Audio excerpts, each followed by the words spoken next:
The following program is a collection of stooges talking about happenings in the sports world. It is meant to be comedic informative.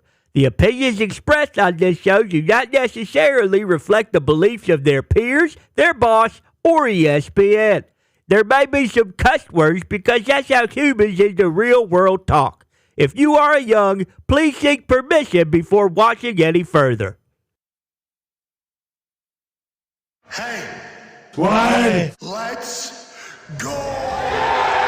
This show stinks, and the fact that you listen, we are very, very thankful for. McAfee on the line with a gorgeous assist. The all-time leading tackler for the Green Bay Packers. You pink. Stop! Damn it! Be a friend, tell a friend something nice could change their life.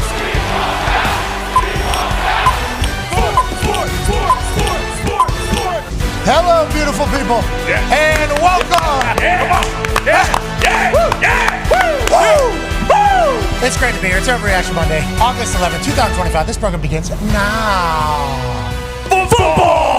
We're off a little bit, but we had a great time. We hope you did as well. You're going to see some tan skins, some fresh vibes, and an excited group of dudes that are able to talk about a lot of sports happening, more specifically the NFL being all the way back. Obviously, we're in the middle of preseason football. There's a lot of storylines, a lot of narratives, and injuries taking place. We'll have Adam Schefter joining us in about 15 minutes or so. Then we'll be joined by Dana White. Congrats to Dana White, UFC, and TKO. They just signed a 7-year, $7.7 billion deal with Paramount Plus, I believe, which is a Skydance property. It's also a part of CBS for all United States events, basically, for the next 7 years. Congrats to them. That's a lot of money. That's great for sports. And also, it won't be a pay-per-view model. So you'll just, if you're a subscriber to the Paramount Plus operation, you'll just be able to see all of the UFC stuff. You'll also see all of Tom Cruise's stuff. You'll see South Park stuff. Feels like they are spending a lot of money and trying to do it differently than everybody else who obviously has these big events and then has people pay a price to do it. Like, hey, how do we get people onto our platform? Well, we have a big event, have them have to pay for it, so now they're on the platform. That's kind of been this new streaming pay-per-view operation. This one allegedly just going to come with whatever it is. All their biggest events in the United States are going to be able to be watched just via the stream on Paramount Plus if you're a subscriber. So congrats to them getting the deal done. Hopefully it works out for all parties. And we love when $7.7 billion is being poured into sports as opposed to other places. Dana White will join us at about 12:40, 12:45 to talk about that particular deal. And then in the second hour, we'll have Dan Orlovsky. Now, the reason why we're going to have Dan Orlovsky on is because I'm sure we're in the middle of the Dan wagon train situation right now. Dan's latching that wagon to a lot of different things. The Dan wagon is starting to really get rolling.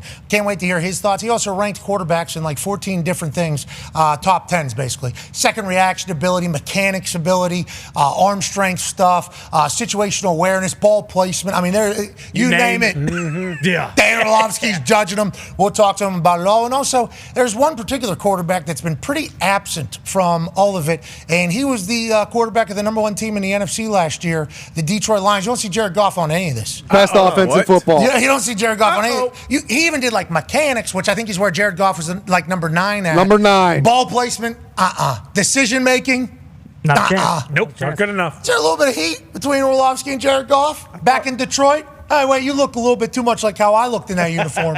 Just doing a little bit too good, maybe a little bit of that. We'll talk to Dan about all of it. True. The NFL being back is great.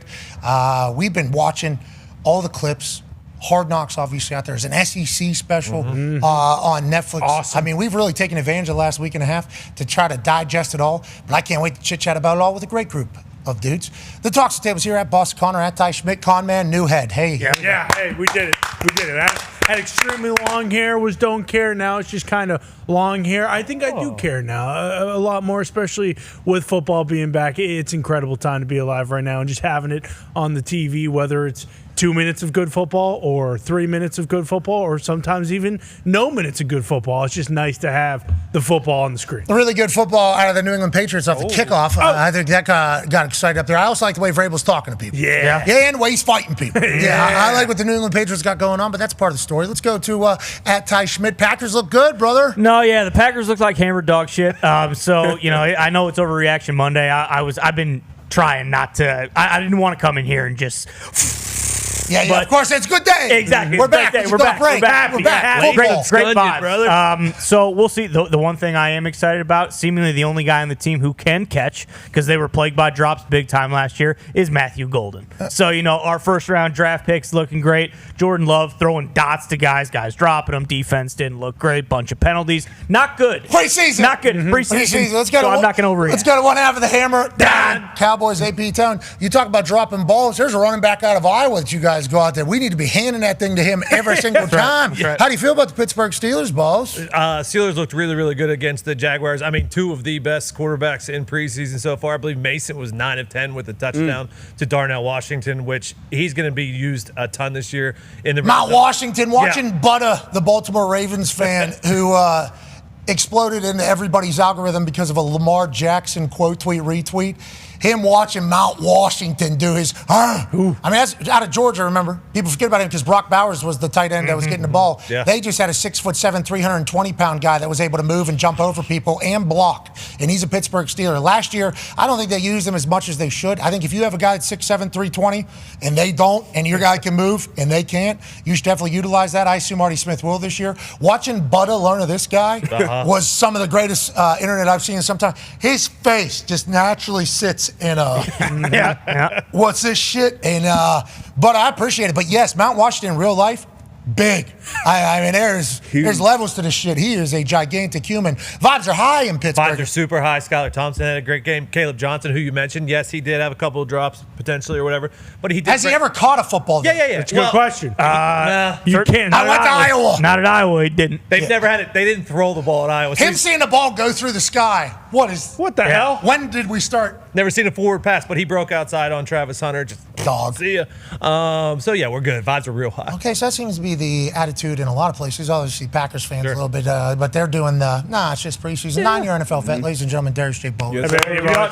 D-Butch, I know you're excited about this just as much as I am. Because preseason football brings out a lot of bruh, bruh. He killed it. Yep. On the flip side, bruh, it's preseason. What is that? Yeah. So we thought it would only be right to put together the all bruh team. Ladies and gentlemen, congratulations to these fine gentlemen who've been stealing headlines throughout the preseason with their exquisite play in a football game that certainly will never go on the record. Nope. But we might remember forever. Now, it's the all bruh team, strictly because, bruh, you can fight either side of this thing. And I think it's a good thing that you play well in these situations that seemingly don't matter. But there's a lot of chatter about the captain of this year's team. Captain?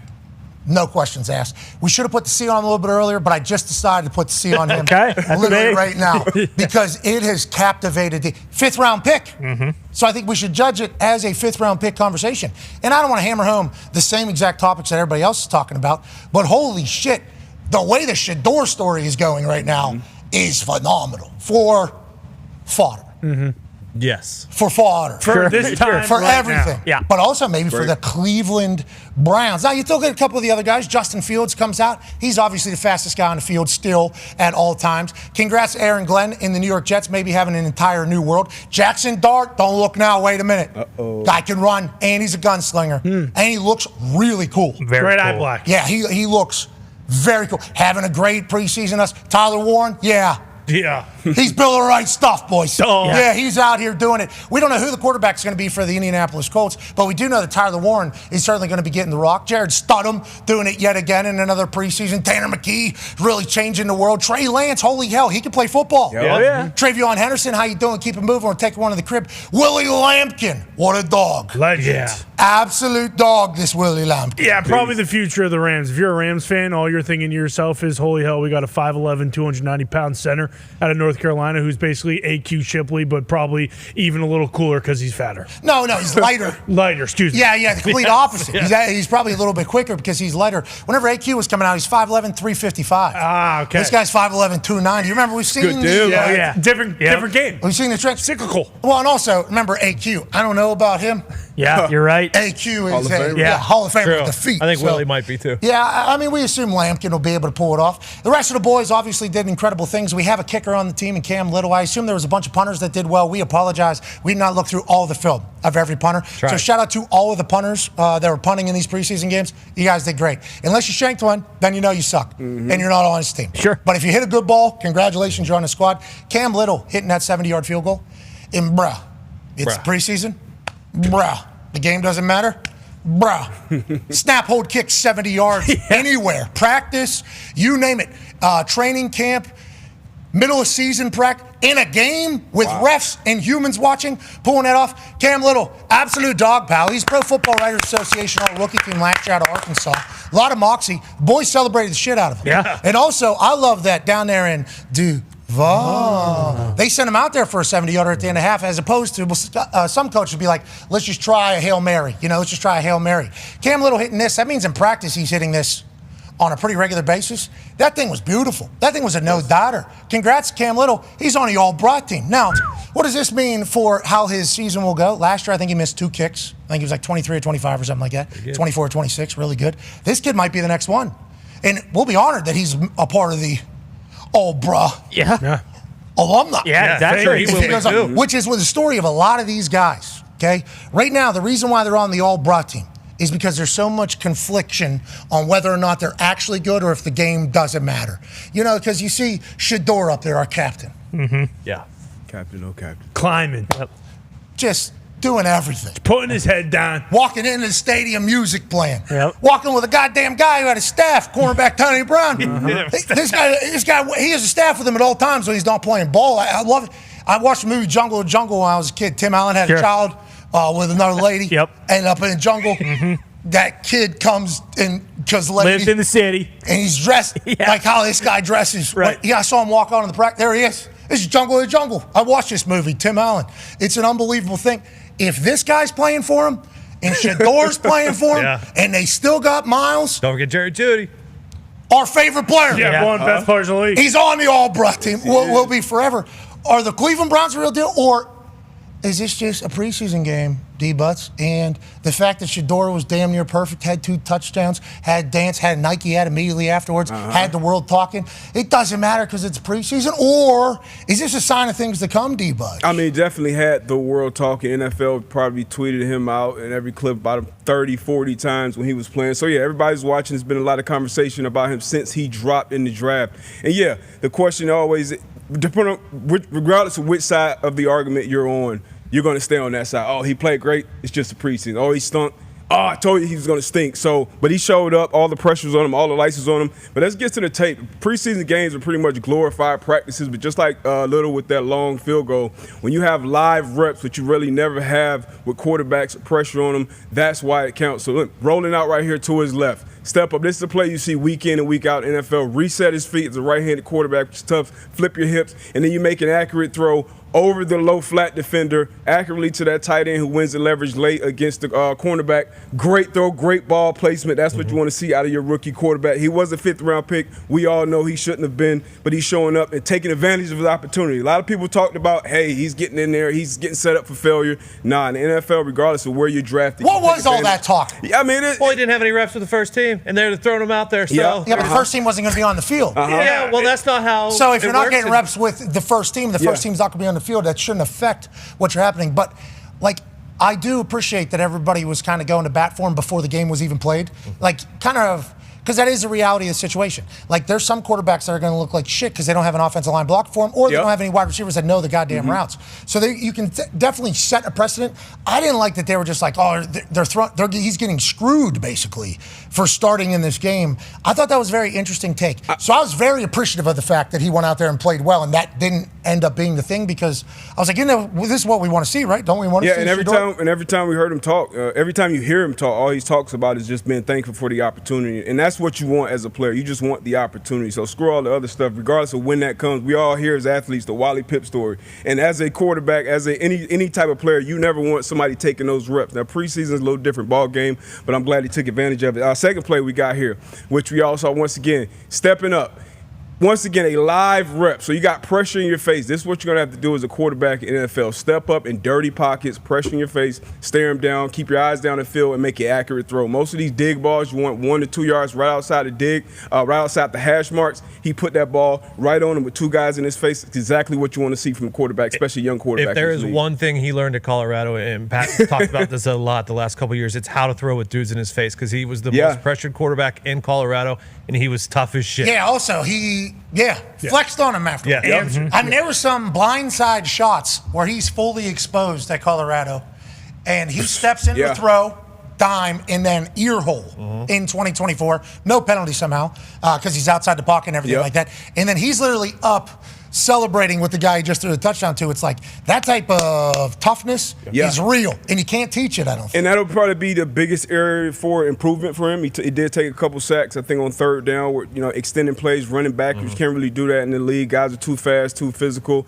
But he learned from it. And something he showed, too, was more of his athleticism, being able to run the ball, break the pocket. In this next clip, you'll see him actually break the pocket. This is where pressure from his right side. DM puts the pressure on. He squeezes out to the right. Once again, guy in his face, accurate throw over the top. Great one-handed catch. But that's exactly when you want to put that ball if you're a quarterback with the guy. You always hear it in the meet rooms. If you're a D lineman and you're rushing the quarterback, get that left up. You throw it over the top. Great range drop ball to the receiver. Unfortunately, pulled his hammy. I think we got some bad news with him. He's been released by the Cleveland Browns. But he'll be out 2 to 3 weeks. He's not getting surgery. Grade 2 something. Hopefully gets another opportunity somewhere. But it's a tough time. He could have been on the all-bruh. It's a tough time. He's on the sorry, bruh team. No, but he's not sorry, bruh, which I guess is a part of the our team. Yeah, that's a part of the all bruh team. The I'm sorry team, bruh. We're sorry. We're sorry. We're sorry, bruh. First team. And then this last clip. He's going to get picked up. He's captain of the first team. I hope so. I think he is, actually. I think he's probably the captain. Browns are producing captains right now at a high clip. Uh-oh. Preseason football. Uh-oh. AFC North. Hey, this last clip in the rear there, his second touchdown of the game. Once again, trusting his protection. You'll see the back scan across, pick him up, step up in the pocket, reset the feet, and make an accurate throw across the middle. It's going to be little tighter windows on Sundays when the game matters. But once again, this is what you want to see from your quarterback, getting actual live reps with a bunch of guys you probably didn't have a bunch of reps with. That is important. People made a big story out of it, but you never know when you're going to get the opportunity. Even as a DB, like, you weren't as comfortable going into games if you didn't take reps with a nickel or a corner or a safety or linebackers that you've been communicating with and getting those things pre-snap and post-snap. So that is a big thing, but I loved everything I saw from, really all the young quarterbacks. Hollis Shuck made some good throws. Cam Moore, who's not getting talked about as much as a number 1 pick, he made some good throws. Jackson Dart, you mentioned him. He made some good throws, but I think the brightest light was definitely on Shedeur Sanders, and he stepped up. Absolutely. A lot of eyes on that game strictly because Shedor's there. So for as much as the people that don't like it, they're all watching. He's got a Floyd Mayweather appeal right now, the people that they don't like. Oh, facts. Yeah, the people that don't like him. Now, for us that are big-time Coach Prime fans, hey, fucking back, by the way. You see him on that field? Oh, yeah. Back where he's supposed to be. And I enjoy Shedeur and the way he's handled it all, and the whole family, the way they operate. So for me to see him go out and do well, I think was cool. Yeah. I think it was very cool. Now, bruh, we do have to keep everything in perspective here. Yeah, it's preseason. And that's why we got a couple more preseason games left. That's right. And we will overreact to all of them. Hell yeah. Every single time. And then the real season will come around, and guess what will happen? We'll go, none of that matter. You remember what Kenny Pickett did in 2023? Yeah. That's why he's on the bottom right corner of this particular draft, the all-brought team, because let's not get captivated here. Okay, this can go a way where he ends up being a Super Bowl champion for another team. Sure, that happens. Okay, so you have a great preseason. There's a chance that it doesn't go great with your team, but you could go on to win a Super Bowl somewhere else. That's right. So that's what all the all-brought team members need to look forward to after week 1 for most of these. Never forget Kenny, 13 of 15, 200 yards, 5 straight touchdown drives to start that season. You remember that? Tone came in here. Steelers are back. 7's back on. It's not, exactly. Yeah. It's not even just Kenny Pickett. I think it was just the entire offense as a whole. Yeah, because, And then the season happened. If you recall, worst offense in the history of NFL football. Yeah, that's when Deontay Johnson exploded. Yeah. It was the worst in the history of football. They were chanting to fire the offensive coordinator in Utah. In Utah, the country. Yeah. The state of Utah. JMU. Diggs dressed up like the devil on Halloween as Matt Canada. I mean, that's how bad it was. Some of my best But in 2023, in that preseason, they were You guys were winning the Super Bowl. The Bella de Ball. So let's not get too excited, but let's not get too low. But let's make sure we celebrate those who are doing well because it's better than doing ass. So congratulations to the boys. Congrats, bro. Joining us now, ladies and gentlemen, is the senior NFL insider for ESPN, friend of the program, Michigan man. Ladies and gentlemen, Adam Schefter. Hey, Schefter. Schefter, what's up, brother? Hello, everybody. How are we doing? I'm on the drive to Bristol, so hopefully we don't hit any bad Wi-Fi zones, but bear with me, and hopefully we can make it through uninterrupted. It's okay. That's the home of sports coverage, up there in Bristol, Connecticut. I put a good tweet out about that place during the break. Had a lot of action. Tell those people I said hello up there. Now, on that note, you've been in this game a long time. Long time. How many preseasons is this? Do you remember? I've covered the league for over 35 years, so it'll be my 35th or 6th preseason. Okay. The Shedeur hype. How regular is this? Like once every 10 years something like this happens? Like how often do you think this type of situation, especially because he's delivering? Yeah. He delivered in a big way. And he has said everything right. He went to Cleveland early to go be in the community. 5th round pick of this team. Yeah. Now, granted, the people that hate him say, oh, this is bullshit. But the people that support him and think like, hey, maybe there's a chance here are like, hey, keep going. What are your thoughts on it and how regular of a situation is this over your 35 years? Well, I think there are always players that get your attention in the preseason. But again, very rarely have we ever seen a player who was projected to be a 1st-round pick or a high pick fall to the 5th round and play quarterback and go through everything that Shedeur went through the first couple nights of the draft. I remember Friday night, Pat, as the 3rd round was coming to a close, the number of texts that I got from people in other communities like acting, music, other sport. It was crazy the amount of people that were interested in why he slid to where he did. And he wound up going in the 5th round, so there was a ton of attention. It carries over to the preseason. And I could just think of certain quarterbacks at certain times that flashed and popped in the preseason the way that Shedeur did on Friday night. Now, again, I want to be very clear. One game, so we'll see. But you couldn't help watch that one game and not be impressed by what he did that night. He threw the ball really well. He was accurate. He was composed. He was poised. He was all the things that you want to see. And I think that's what you're looking for right away is guys show right away it's not too big for them. They belong. They can play, or it is too big for them and they can't play and they don't belong. And Shedeur looked like he belonged. And so, I mean, again, when I think back on quarterbacks in the preseason, Russell Wilson in 2012 popped right away. And that was an offseason in which the Seahawks paid a lot of money for Matt Flynn as a free agent quarterback, and they traded for Charlie Whitehurst. And I think back to when the Cowboys drafted Dak Prescott, and then he came on and lit it up in the preseason, played exceptionally well. And you could just watch those guys right away and say, they got it. They got it. And that's the way, for one game, it looked for Shedeur. But you know what? The one game now leads to conversations about how much time he's going to get in the second game. And because now you have to take a longer look. Now we got to see, okay, well, what was this about? Did we all miss on this guy in the draft? Did he fall farther than he should have? Was everybody right about him and the teams were wrong? Like, you had so many fans who thought he should go so high. You had Mel Kiper who thought he should go so high. And he goes to the 5th round. And now, and again, it was one game. Out. I want to emphasize one game, but it was a great start. It was a great start. And my entire thing has led to he could have played like ass. Yeah. And he didn't. He played great. So it's like, how do we judge? We can only judge off what we see. Now, who he's playing against, who he's playing with, not NFL. Okay, that's not the NFL. Irrelevant. No. But Schefter, I would like to say this, though. I'd like to say this. We have to remember he's 5th round pick. Okay, that's how the teams are going to view him. That's how Cleveland's going to view him because they invested that in him. So when you talk about playing in the preseason, it's like you're talking about how much time. Like this is when 5th round picks would be. I mean, this is their time. Mm-hmm. This is their shot. So any opportunity to get on the field, I think, is great. Even if he's not with guys that he's familiar with, this is the NFL. This is what preseason is for. Hopefully, he'll continue to go. Now, preseason also devastating for some teams every single year.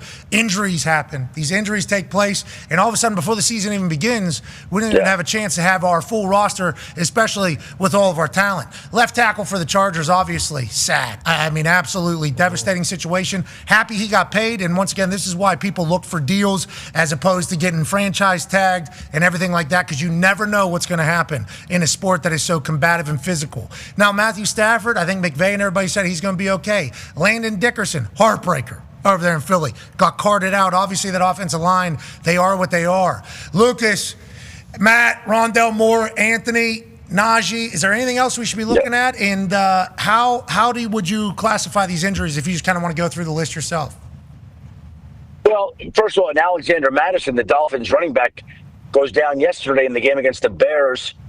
Neck injury, gets taken by ambulance to a local hospital in Chicago, where he proceeds to undergo season-ending neck surgery. So you could add Alexander Madison to that list. There's a terrible injury, unfortunate, and I think they got a good prognosis from the surgery to where they think he'll be able to play again next year. But Rashawn Slater, he becomes the highest-paid offensive lineman in NFL history on July 27th, and then a mere 10 or so days later, basically ruptures his patella tendon and needs surgery, and he's out for the year. Matthew Stafford's been dealing with a back, but the Rams really, look, 36 years old, back, quarterback, going to take hits. Backs don't seem to get better, but I think he's going to be okay. I was in their building last week, and if they had a game right now, today, Matthew Stafford is playing. Okay. So they're trying to maintain him and make sure that he's going to be as healthy as he can be when the season opens. Landon Dickerson's having an MRI on his knee today. We'll see what comes back there. He's been a warrior in the NFL level, has not missed any time, but has a history of knee injuries in college that led to him falling into the second round. Lucas Niang out for the year. Matt Hennigan, torn Achilles. Rondale Price, knee injury. Sounds like the season's over. Anthony Richardson has been dealing with the pinky issue, which isn't long-term. And Najee Harris there. You didn't include Deion Bush, the chief safety, who ruptured his Achilles on Saturday night. The Ravens have lost some rookie cornerbacks to knee injuries. Listen, it's the worst part of the preseason. Inevitably, guys come back, and these guys are so big and so strong and so fast. Yeah, of course, agreed. Some of these injuries, unfortunately, are inevitable. And to your point, though, this is why, if I'm Micah Parsons or Trey Hendrickson or Terry McLaurin, you got to be really careful. One practice. Yeah, you need to remember that. Millions. You need to remember that whenever you're reporting your inside information from the teams. They've offered everything they possibly could to Trey Hendrickson. He needs to do that. And it's like you get shown these stats. Hey, there's a chance tomorrow you go out there one dip and rip, and your elbow, shoulder, knee, and ankle. I'll just give up. How about old buddy from the Ravens? Was that his? Mike Green. Yeah. Oh my, Unreal. that's bad. That is what they are talking about whenever they talk about going around the edge. So that's scary stuff. It's no fun. It seems to happen every single preseason. Also, another injury not on there. Go ahead, D-Butch. Jerry Jones mentioned that. Obviously, that's why he was kind of weary of paying guys. But speaking of Jerry Jones, his guy that wasn't on that list, and those are serious injuries, T's and P's. We got an update on CeeDee Lamb. We saw him take a hell of a shot on the sideline of the Cowboys preseason game. Any update on CeeDee? Well, he got penalized on this play, which was one of the craziest highlights of the weekend. He has his hands up. The official collides. CeeDee Lamb goes down. It was the hardest hit he took all game. And he got penalized on the play. The league is reviewing it to see if there will be a fine that's necessary, which would obviously add insult to injury or money to injury. And fortunately, he's okay. Look, everybody's laughing and hugging him, but you get hit like that. I know it's just an official, but you're not expecting it. Who knows what can happen? Official, to be clear, low man does win all the time. Yeah. And that official had pretty good. He did good form. Yeah, he showed up at training camp looking good, feeling good about the year. CeeDee Lamb. Oh, that would suck so bad. By the way, rewind it again. Explain to me you guys are football guys. Like, what is he celebrating? Like, This guy's wide open. What do you think, Schefter? Okay, he's wide open, yeah. Okay, but did they complete the pass? Did they score? No. No, but Schefter, he's celebrating his boy. This is the wide receiver room. And he's literally pointing at him saying, hey, we got him. We got him. We got him. Probably knew the call, knew it was going to be a double move. Cowboys in a nutshell. See, that's him scoring a touchdown if this is called in the regular season. That is, he knew the call, knew the coverage, knew everything. Hey, this is going to be this guy, right? And it is. Touchdown. Knew it. Touchdown. And the ref's like outfielder running for a home run. Yeah, right into the wall. With no, his whole face is on CeeDee's back. Yeah, and he's got a stiff chest when he's running too. I mean, that's great posture, great build, great meet by the ref. But we always get told on that sideline, regardless of what level of football, but especially in NFL, get back, stay off the white. Usually a get back coach or someone. CeeDee knows. I mean, he's used to being on the field, obviously, but he knows. I'm sure he'll get a talking to. If that was a player a little lower in the roster, it'd be a bigger deal, but they'll probably find him just to make it a bigger statement across the league, because that is a big deal for refs to do their job. Did the ref finish the game, Chef? Of course. Yeah, he's probable for this week. He'll be back for preseason week 2. He's raring to go. He should be on all bro. All right, let's talk a little bit more about one. He should be. Hey, that ref. Yeah. He's the official of the all bra team. Bro, you're running really fast. Bro, a little awareness. Ref, hope you're all right, ref. Good work, bro. Good work, bro. Great work, bro. Go ahead, Tone. Yeah, Schefter, I wanted to ask about another player in Dallas, one that we also did not see on the field. Micah Parsons, he did a thank you Dallas situation where he put out. It was a long note section. Are we anywhere new on the Jerry and Micah and getting a new contract? Is he going to be there week 1? Do we know? See, also, can I quickly, Micah? When we screenshot that, we can't be repeating sentences. You can edit that thing, screenshot it, put it down, so then we don't have to go back through. And I read this thing 4 times. Right. Anyways, but Micah, I appreciate you getting your thoughts out there, and I like that you use your notes section. I also use notes section. This is wonderfully put together, and I think you thanked everybody. But I was not happy about the Micah. You got your own show. You got a big brain. You're a smart guy. You get the biz. You can just crop it down. Crop it down. Come on. Message still got across there, Chef. I read it 4 times. It's a lot. It was a lot. A lot of words. You didn't read it. I did. I read it twice. Dev, you read it? No. Yeah. That's why you don't know what I'm saying. So, like, the end of this sentence is not the beginning of the next picture. It is like, find it in the middle. Go 3 sentences back to start and then you got to go. So, you know what I mean? Like, hey, picture 1, we should just have a thing. Picture 2, page 2, we're going to new stuff. You know what I mean? Agreed. I'm OG notes screenshot sender. Yeah. OG. I'm new school. Just chat GPT. Summarize this in 3 sentences. Oh, my God. See, that's not good. That's a problem. That's not good. I'm not reading it. Have you seen the brain memes about the chat GPT people? I don't believe it. And the studies? I like that. Did ChatGPT tell you to say that? Maybe. Let me ask ChatGPT what my thoughts are on how ChatGPT is affected by Very brain. nice. Anyways, go ahead, Shefty. Sorry, buddy, we ruined all that. That's okay. Micah, I think it's unbelievable that statement came out about 10 days ago. And since that statement came out, there have been 0 contract talks between the Dallas Cowboys and Micah Parsons. Now, you would think that something like that would trigger some conversation to get everybody, all sides, in one room to try to get a deal done. And in fact, it feels like it's done the opposite. It feels like Micah is disappointed and bothered by the way the Cowboys have done their business. It feels like the Cowboys are bothered and disappointed that Micah would make his feelings known like that, ask for a trade. Jerry Jones felt like he had a deal in place with Micah that isn't going to get done right now. And now, all of a sudden, there are a whole host of new issues that we have to ask if these two sides are unwilling to talk, which has been the case, and unwilling to negotiate. So, okay, now we got Micah Parsons, who says he has back tightness, and he's not practicing. Oh, classic. Back. You remember the hamstring in the NBA? That's a good one. Yep. Back tight. I'll bet you back tightness can linger for a long time, and back tightness. Hope he's healthy.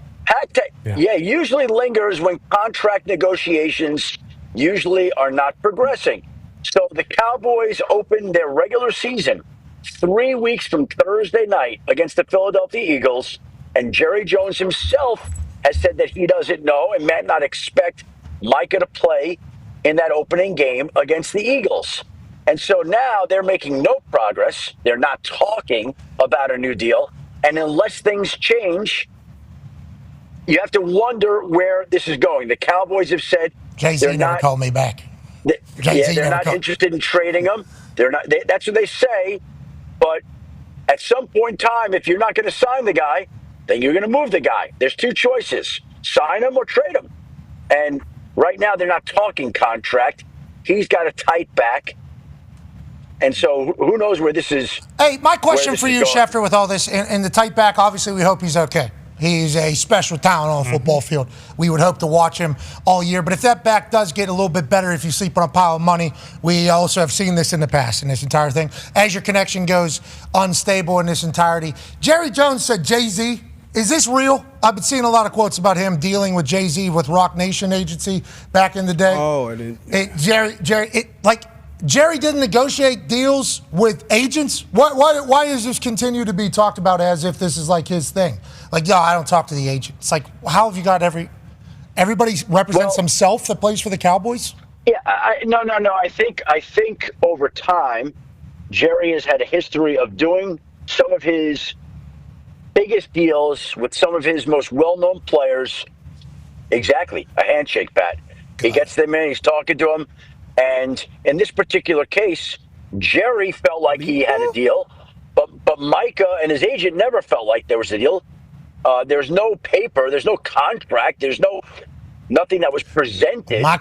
Jerry feels like he was wronged. Yeah. So there's two different interpretations of the events that went on in the discussions between Jerry and Micah. The bottom line is they're nowhere right now, and it feels like the state of the relationship has gotten worse.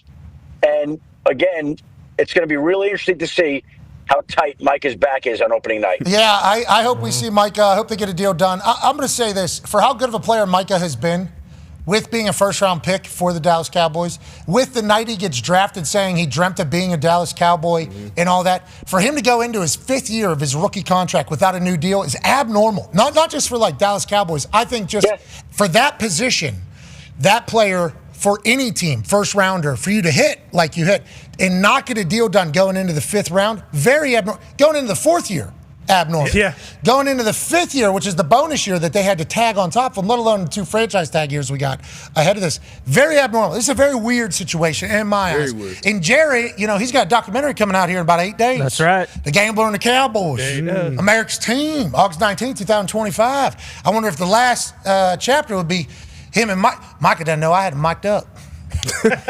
We were talking in one of my rooms. We agreed to a deal. You say we didn't agree. It's right here. It's in the documentary. America's Team. Shook hands. The Gambler and the Cowboy. Old school. So he feels like he was wronged, is what you're saying. Like business-wise, he feels like he was bamboozled by Micah. Is that kind of the thought? Because if that is the case, I think Jerry's the type of guy who will be, oh yeah, fuck this. Is that accurate? Is that how this is being?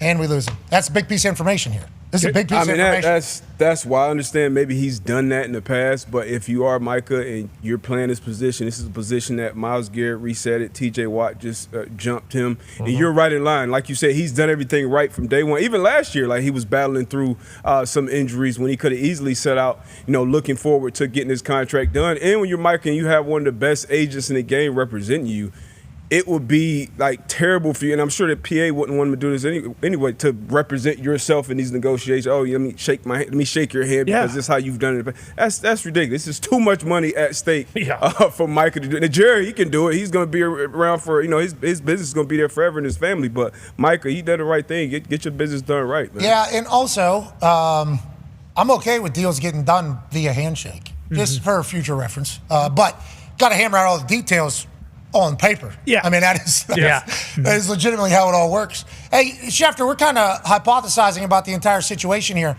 So Jerry believes, and this has probably already been reported, so I apologize, we're on beach. Yeah, exactly. Yeah. Somewhere on the beach, strong, new baby. She's awesome. All day long. Jerry feels wronged by Micah because they had a handshake deal that Micah then reneged on in this entire thing? That's how he views it?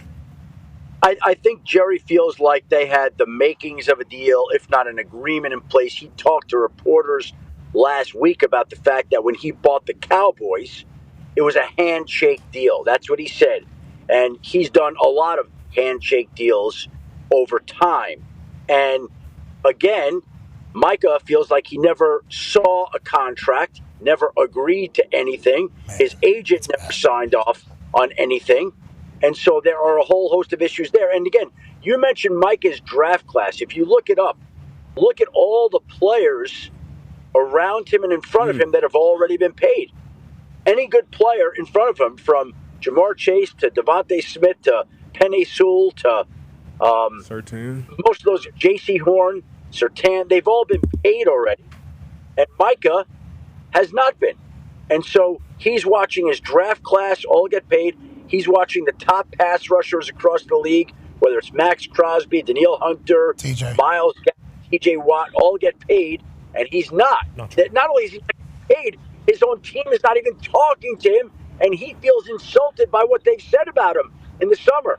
So, again, I just think it's a situation that's gone the opposite direction, and they're further apart from the deal today than they were in, let's just say, March or early April. Jeez. So he was 12th overall in that particular draft. If you were not just take against his draft class, who all got paid, I think if you were to take him, his stats, his draft thing, and also saying, I dreamt of being on this team on draft night, and put him into their, like the simulation, everybody's getting paid on their fourth year. Everybody. Yeah. Micah needs to go back into his office, though, brother. Micah, you need to go back in there. You got to do one of these things. I think if you want to get a deal done, I think that's what you're probably going to have to do. Just after watching Jerry and Landman, you know, it feels like that, especially the way he talks about it. I'm not saying it's right or wrong, because people can forget how a handshake's supposed to go, too, you know? Some people can have one view of what a handshake deal looks like, and the others have another view of what the handshake deal actually is. And then whenever it gets put on paper, it's like, wait a minute, we didn't talk about this particular thing, and then you can get pretty offended. So I think you should go back in there and shake his hand. But I also think he should have been paid already. And I'm also starting to think Jerry maybe that thing used to go 96. I think we're throwing BP maybe. 88. Yeah, I think we might be throwing BP all of a sudden. Yeah, I'll watch the Gambler and the Cowboys for sure. But, I mean, there's a chance. Okay, let's talk about somebody else that maybe, I don't know if he won't get paid before his fifth year. Will the fifth year even happen? Yeah, that's a good question. We're talking about super hype. Okay. A lot of hype. Most hype that I've heard in some time. Generational hype. Go ahead, comment. Yeah, Schefter, obviously a lot of the quarterbacks play, not all of the quarterbacks play, but the biggest ones, you know, Mahomes, Burrow, some other guys also. Caleb Williams, kind of in that category of dudes you would expect to see in preseason week one. New offense, the whole nine with Ben Johnson. We don't see any Caleb Williams instead. Some speculation on the internet is claiming that he did not play because he does not know how to run Ben Johnson's offense yet. Is that the case?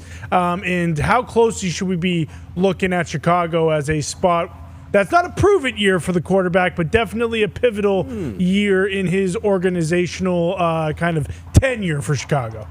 Yeah. Well, I think what happened here is that the Dolphins got to Chicago last week on Wednesday, and they had intra-squad scrimmages where coaches can control that, and Caleb got plenty of work against the Dolphins. And so if you're not going to stick out your regulars and you're not going to stick your first-team offensive line in, oftentimes you don't want to stick your quarterback in there. Amen. And I think Ben Johnson felt like Caleb got the work in a controlled environment that he needed to. Now, I will say this. It's a little odd that in the same game, Tua Tagovailoa is out there playing in a preseason game, and Caleb Williams is not. Joe Burrow, who hasn't played in a preseason ever, is out there this weekend. And Caleb Williams, who's learning a new offense, is not.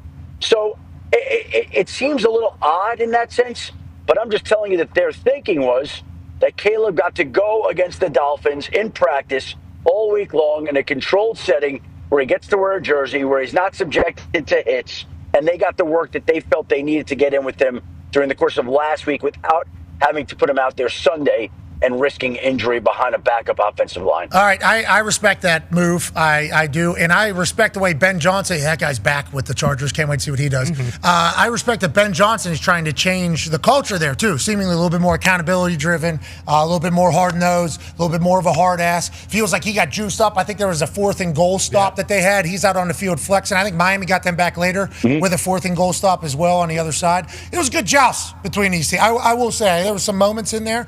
The Caleb shit's, there he is. There's the actual flex I was talking about. The Caleb stuff on the internet is loud. Should it be? What are you hearing out of Chicago? Like Connor talked about it being maybe a prove-it year. Sean Payton goes into Denver as your mid-blink there. I know, take it all in. He goes out to Denver and has the capability basically to move on from Russell Wilson if it doesn't work out. Ben Johnson went there because of Caleb. He's there to make Caleb good. Yep. What is the pressure on Caleb this year? And what is the reality of the situation currently?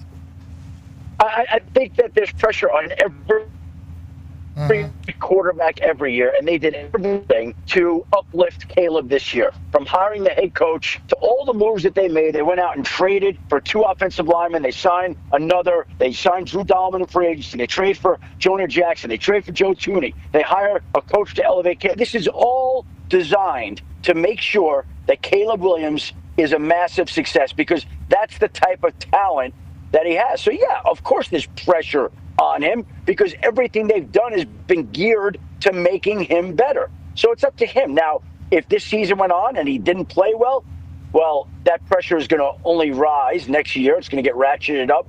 But I think there's pressure on all these guys every year. Everybody's watching to see how it goes. And this organization, I think, has given him everything that he could want to play to the best of his abilities. Come on, Caleb. We can't wait to watch. There's some Caleb shit that he can do that nobody else could do. And we're excited to watch it. Hopefully all come to fruition. Last question here is we have Mr. Dana White joining us in about a minute and a half. Shefty, where do we stand on the Colts QB battle? It seemed like going into their first game against the Ravens, the tide had kind of turned, and Anthony Richardson, everyone talked about how good he had looked, new body, all that kind of stuff. And then very early on, he gets smacked in the teeth real hard, dislocates his pinky. Shane Steichen did mention today that he's full go in practice today. He's good. He's going to play on Saturday against the Packers, although Danny Dimes will start. What are you hearing about this battle? Because going into the game, it certainly did seem like it was Anthony Richardson's job to lose. Well, it did, and now it still seems like it's a battle that hasn't been decided, and it still feels like a battle that's going to play itself out here in the final couple of weeks of the preseason. I don't think the Colts sound ready to make a decision just yet. And Anthony Richardson obviously needs to do a better job at picking up blitz, seeing things, recognizing certain situations, and most important, whether it was or wasn't his fault, staying healthy. I know it's not his fault. This guy comes around, he doesn't respond quick enough, somebody missed him, whatever it may be. But it's another injury. Fortunately, it was not more severe. He's able to bounce back. But I don't think this team has decided who its quarterback is going to be yet. I think the job is there to be won still, and one of these guys is going to have to go out and win it the next couple of weeks. Saw a lot of quarterbacks say, hey, you got to know that that's coming. But then also I saw a lot of people that are fans of the game say, nope, that should have been blocked. So, I mean, there's a lot of conjecture about it. All I know is he's still playing. That's a big shot. Yeah. That was a very big shot. I remember Luck taking a shot almost exactly like that in the actual game. But yeah, I mean, who knows who Good job, was man. on? Looks like, who knows who was on? But yeah, you got to stay healthy. Your ability is the best.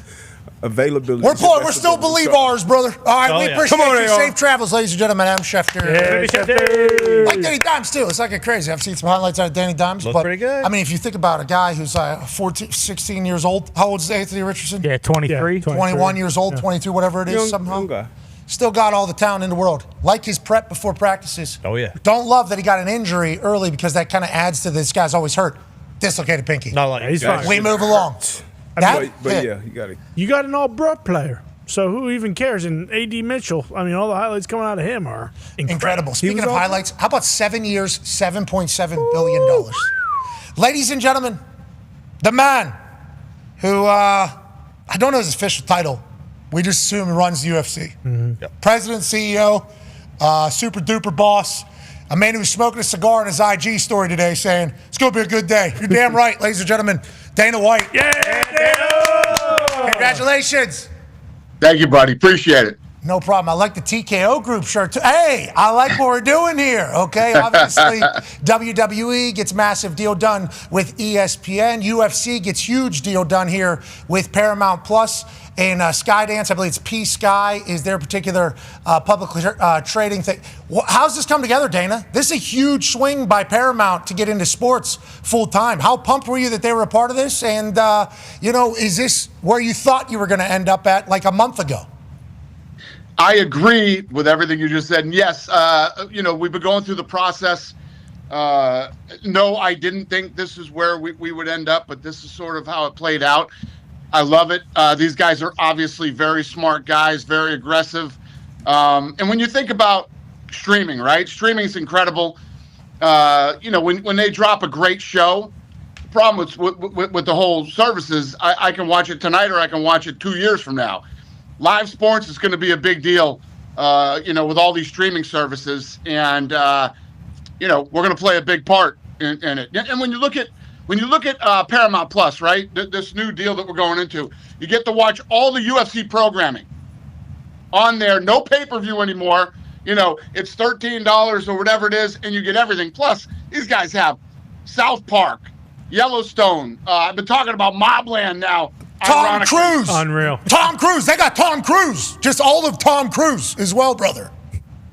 Tulsa King. I mean, the list goes on and on of all the content that they have. Great shows. So now you get, all the UFC content plus, all this other great content too, TV shows. And they have much bigger plans ahead. And we are very aligned with them. And I'm excited to be in business with the Ellisons. We're very excited that they're getting into sports in the way that they are. Dad, Larry, I believe, he paid, $100 million for that kid to go play quarterback in Michigan? He just dropped $100 million. They and a boy now running Paramount Plus. I'm excited they're getting into sports in the way that they are. And Skydance, I think, has a deal with the NFL to make movies about sports. So I appreciate you trailblazing into the sports world and continuing to keep it moving there. Now, is this for all U.S. events, right? Is that accurate? Yeah, this is just for U.S., so we'll still go out and cut different deals, in different territories. But, when you get in business with a global sport like us, I mean, I'm sure they have plans. We haven't got that far yet, but, plans to go into other countries too. Let's talk about the pay-per-view model being done here for you. Usually these streaming services, as they're gathering an audience, try to host a big event to draw people in, and then they hope their shit keeps them there, okay? We're going to have a big event, and then we'll keep our shit. Now, Netflix just been building since the beginning. They're a blockbuster, so they got everybody. Everybody else has to have these live events to bring people in. Amazon was doing it with music. I think they were having big concerts. Then they got into the NFL. Now they're getting into sports. ESPN Plus, UFC, other pay-per-views. They get in there to have these events. So with Paramount Plus saying, hey, we just want people to be subscribers and enjoy it, they have to have a pretty big audience base already, I would assume. And how do you view this? Do you think it's going to be a success, and how everybody else is going to end up doing it in this particular world? Yeah, I think that, I think all these streaming services, no matter who they are, have to be involved in live sports. Any type of sport, you have to watch it live. Nobody's going to watch a taped or delayed, sporting event. So, yeah, I think they all have to have it. And it's going to be fun because, there's all these disruptors in business right now. When you think about us growing up, I never thought taxi cabs would go away, or cable television would crumble and go away. It's fascinating to see all. And we're always on the top of new technology and trying new things. I left DirecTV and went to ESPN Plus, and when you make these decisions, it's scary at the time. But one of the greatest decisions I ever made. My relationship with ESPN over the last 7 years has been amazing. We had our bumps and bruises in the beginning, of figuring out how to work with each other, and it's been great. I have nothing but amazing relationships with ESPN. They helped take us to this next level. So, and Fox before them, and Spike TV before them. Oh, our Spike TV days. Oh, yeah. Ooh, what a run they had. Now's not the time. Paramount Plus, doing great. Spike TV had a late night Spike used to be. Slam ball. Hey, thank you for getting me through a lot of parts of my life, Spike TV. Speaking of your ESPN relationship, the 9th season of Dana White's Contender Series debuts tomorrow night exclusively on ESPN Plus. Yeah, let's go. 9 seasons. I love this show. I'm actually in Miami right now I'm moving my daughter into school down here. She's going to the U.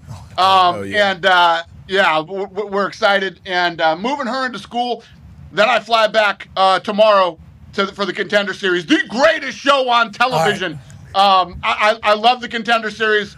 And I'm looking very forward to this next season. Also, the Contender Series is TV contracts are up in the next. I'm joking. Speaking of this Paramount Plus deal, $13 for an entire month. Going to get one of the biggest fights in the cards of all time. Go ahead, Con Man. Yeah, Dana. Obviously, the fight this weekend is a massive one. DDP and Khamzat. What are you expecting from the card this upcoming weekend? And how is Chicago as a whole when it comes to a venue?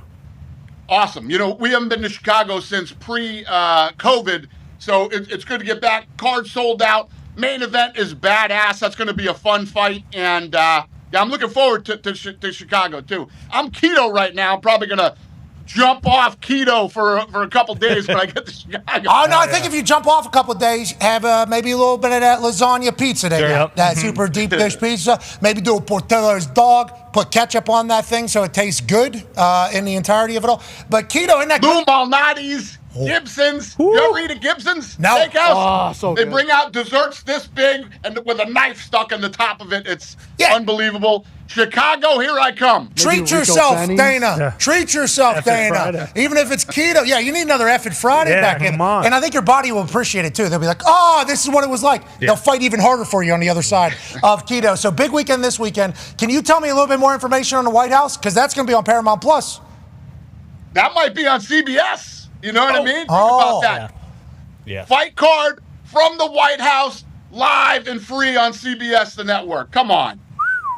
Hold on now. Huge. That could be like biggest numbers of all time, which I assume is what you're dreaming of here. All right. Well, congratulations on the great success. Enjoy the U down there.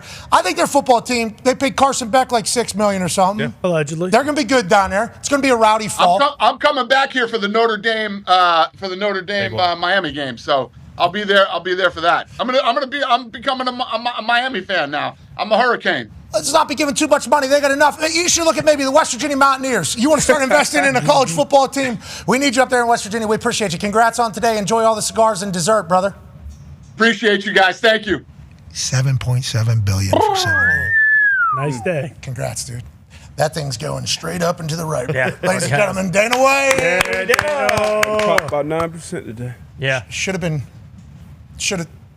bought that last week. Those are clean. Sure. Yeah, it's those shirts that just have the white writing small up here. I like those. Especially the deals that they just got done. Whoa. That TKO group really doing it right now. They got a lot of stuff. And there's Dana on his IG story. I have a feeling today's going to be a great day. Yeah. Now, that was posted. I'm not going to judge. You do whatever you got to do. $7.7 billion? That was posted after the breaking news. He should have posted on his IG story. Should have been cigar first. Then the breaking news. It was IG story, 7.7 billion. Then to him, I have a feeling today's going to be great. It's like, yeah, brother, we just saw. Already it. We just saw. I mean, it could be after he saw his daughter's dorm room and it was like, wow. What she got an excellent dorm room. Down here in South Florida. Yeah. Congrats to them, dude. That's huge. I like any time these companies are getting involved in sports. It's good news. Sports are great. Now, what will it become? No more pay-per-views. That's huge. Incredible. I think boxing's going to still. No, Netflix, right? Because Netflix is probably going to get into that game. Mm-hmm. Yeah. Riyadh season. Oh, interesting time to be alive. Let's enjoy it all. Hour 2 on the other side with Dan Orlovsky. That should be great. Oh, yeah. AJ Hawk. Haven't talked to him in a while. Long time. Are you excited for what's about to come out of his mouth? Wait. All right, be a friend, tell a friend something nice might change their life. We'll see you on the other side. Goodbye. We have an opportunity to give away $75,000 to giving Daniel Villasenor. Absolutely. You're a sophomore, correct? Yeah. What is your major? Civil engineering. Okay, so what's that mean? What is civil engineering? I don't really know. Have you ever kicked a ball before? I have. When? Were you a soccer player? Soccer player, yeah. Okay, how were you at kicking soccer balls? Pretty good? I was okay. I was good. Have you ever said anything negative about football kickers? Maybe once or twice. Daniel! Damn, Daniel! We don't need that! You make a field goal here from 33 yards uphill. You're the civil engineer. You'd have to tell me, I think it's about a 40-yard kick. If you're able to do that, we will give you $75,000. All right.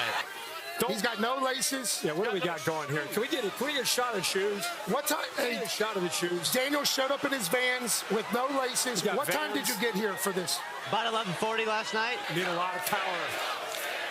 Good luck, Daniel. I'm not feeling it. Not feeling it.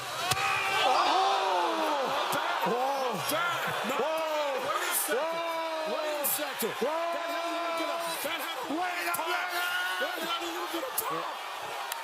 Just like everything this morning, that was a surprise. We did not expect that. Let's go. We got to do one more kick for $100,000. You got this, dude. Let's go. How about this, Daniel? How about this, Daniel? Not only is this one for $100,000, if you make it, we'll add another $100,000 to the $500,000 donation we're about to make from College Game Day to the hurricane relief. It could be $600,000 if you make this, with $100,000 going into your pocket. Daniel, this is bigger than you. Let's make a kick, bro. Way to overcome the shoes here. That was a heck of an effort. Come on, you got this. In Berkeley, California. You got it. Oh!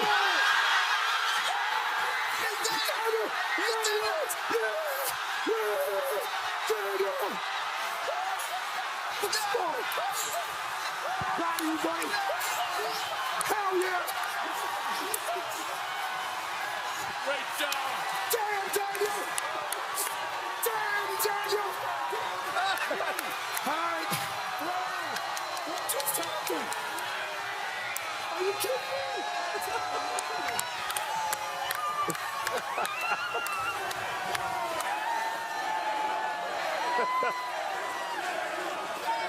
It's fun, man.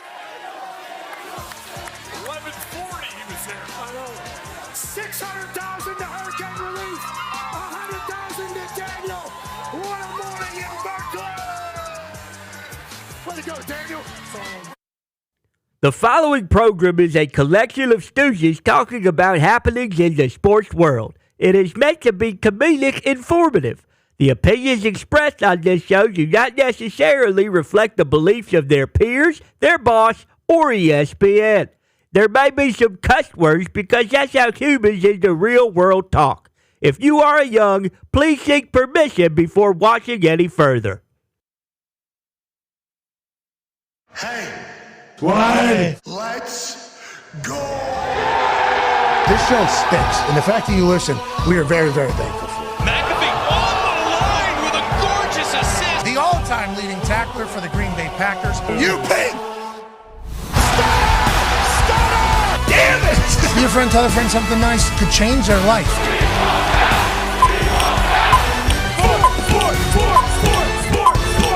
Hello, beautiful people, and welcome back to our humble abode, the Thunderdome, on this Overreaction Monday, August 11, 2025. Hour 2 of the program begins right now. Football is fantastic, and we're lucky we get a chance to chat about it. The talk show table's here at Boston Connor and at Ty Schmidt. Great dog on your chest. Thank you very much. I figured I were a dog just because these Patriots are just looking like a bunch of junkyard dogs. Oh, I thought you were talking about the Cleveland Browns dog pound because of what they got going on up there. No, I'm not. Look, I know everyone's talking about Shedeur, and it's great, but little do everybody know, the Browns have a 5'8" quarterback back there that was drafted before Shedeur, and his name's Dylan Gabriel. When that kid gets a chance, he's going to spin that pill. I think he's 5'10". We saw him. We saw him behind his O-line at the Rose Bowl. He's 5'7", solid, stern. Can play. Built. Yeah, but that grass, remember, pushes you down a little bit. So it's probably, they ain't going to have Rose Bowl grass. Him and Deshaun look everywhere happy around. I wish. Yeah, I think, I didn't. Deshaun Watson sit on his sideline there. I thought that was maybe AI created, like the Grok Imagine thing. Him wearing his own logo on his head, I thought was the most self-aware thing I've seen in a long time on that particular sideline. I appreciate it. The preseason is the greatest. You get to see the little things. Looking, the Packers do a great job. Ty, pumped up about you. Let's go to one half of the hammer. Cowboys, AP, Tone. Tone, what should we be talking about in our preseason that we haven't chatted about enough? If a breaking news, kind of breaking news, the first AP poll for college football just came out, and Texas is your #1 team in the country. Wow, preseason AP top 25. Now, Tone is AP voted for the NFL, not for college college. Texas, number 1 in the country. I think they also have the best odds to win a national championship. Penn State, number 2. Congrats, James Franklin. Drew Aller and the boys. Ohio State, always going to be high because the team is obviously phenomenal. Clemson now is the interesting team that nobody has talked about or thought about all offseason except for Clemson fans. Now, I know the ACC has talked about it in the way that the ACC has talked about it. We love the ACC. Love everything about it, especially down there with Bill Belichick now. Come on. He's doing his thing. Yeah, but the thought that Dabo is going to be back in the national conversation is great for college football. I'm happy about that. Greg McElroy actually has Clemson as the number 1 team in the country in his eyes on his Always College Football podcast. He has Clemson as the number 1 overall team in the country. Tone, what are we seeing from the AP top 25? What are we seeing from McElroy's top 25? What are the expectations here? So with the AP and kind of McElroy's, the big thing to me coming into this season is there's so many question marks for a lot of these top teams. And Greg probably is Clemson at number 1 because there's not question mark. Cade Klubnik had 43 total touchdowns, I think, last year to 6 interceptions. They're returning all 5 offensive linemen, all 3 of their top wide receivers. They returned 2 defensive linemen who are going to be drafted in the top 10 of next year's draft, and a corner is going to be drafted in the first round. So there's not questions about Clemson, I don't think. And then Dabo, that boy can coach. That boy can coach. And run. And they do the NIL. Yeah. They started doing it in NIL. Not just the gods. Penn State, there's not a lot of questions. Yes, Penn State has disappointed us a lot over the last few years, but that we know who their quarterback is, we know who their coach is, we know their running backs, we know the defense is going to be really good. Ohio State loses a ton. They lose their quarterback, they lose their entire defensive line. There's question marks there. Georgia's got a new quarterback coming in. Notre Dame's got a new quarterback coming in. Oregon, Alabama, Miami. All have new quarterbacks coming in. There's a lot of questions in this top 10. So I think when you look at the pool, or this preseason pool, Texas, not as many question marks. Penn State, not as many question marks. Clemson, not as many question marks. And I think that's why they're those 3 of the top 4 teams. And we'd also like to break some news at this exact time. Coming out on Wednesday, an annual tradition about to take place. The Need to Know Gambler's Guide for college ball, $9.99 this year. Tone, you put a lot of great work in. Congratulations. Thank you. This is the second annual. Wow. 2-time bestseller. Wow. 2-time. Thank you. 2-time. We did crack in. Yeah. We were able to crack in there. Now, we did have to buy a couple at the end, but we still got it past the list.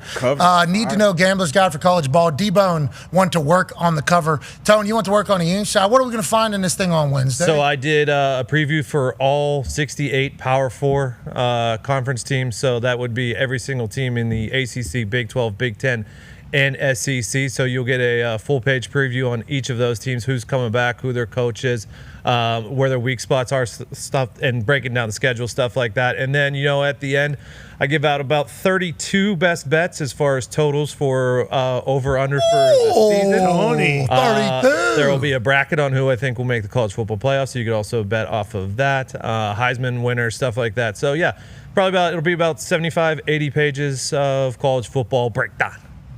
Why isn't South Carolina on McElroy's top 25? And maybe it's because I just watched the SEC show, but I love Beamer, and I thought everyone was talking about Lenore Sellers being a Heisman, and then the one team that's not on McElroy's, and I think South Carolina's 13 on the AP or 12, and South Carolina's not even in his top 25. Is that kind of one of those teams that people are either, hey, Heisman and national championship or bust? I think it's because a lot of people think Lenore Sellers is going to have to be Superman and carry the team a lot because there's not a ton of other pieces on offense. So it's like if Lenore Sellers has a Cam Newton run, yeah, they can do it. But if he does not live up to the potential, then they may follow. Here are the Heisman Trophy odds. Arch Manning plus 600. Cade Klubnik, number 2 overall odds, alongside Nussmeier. Jeremiah Smith, Ohio State new quarterback. He's always open, you know that. Drew Aller.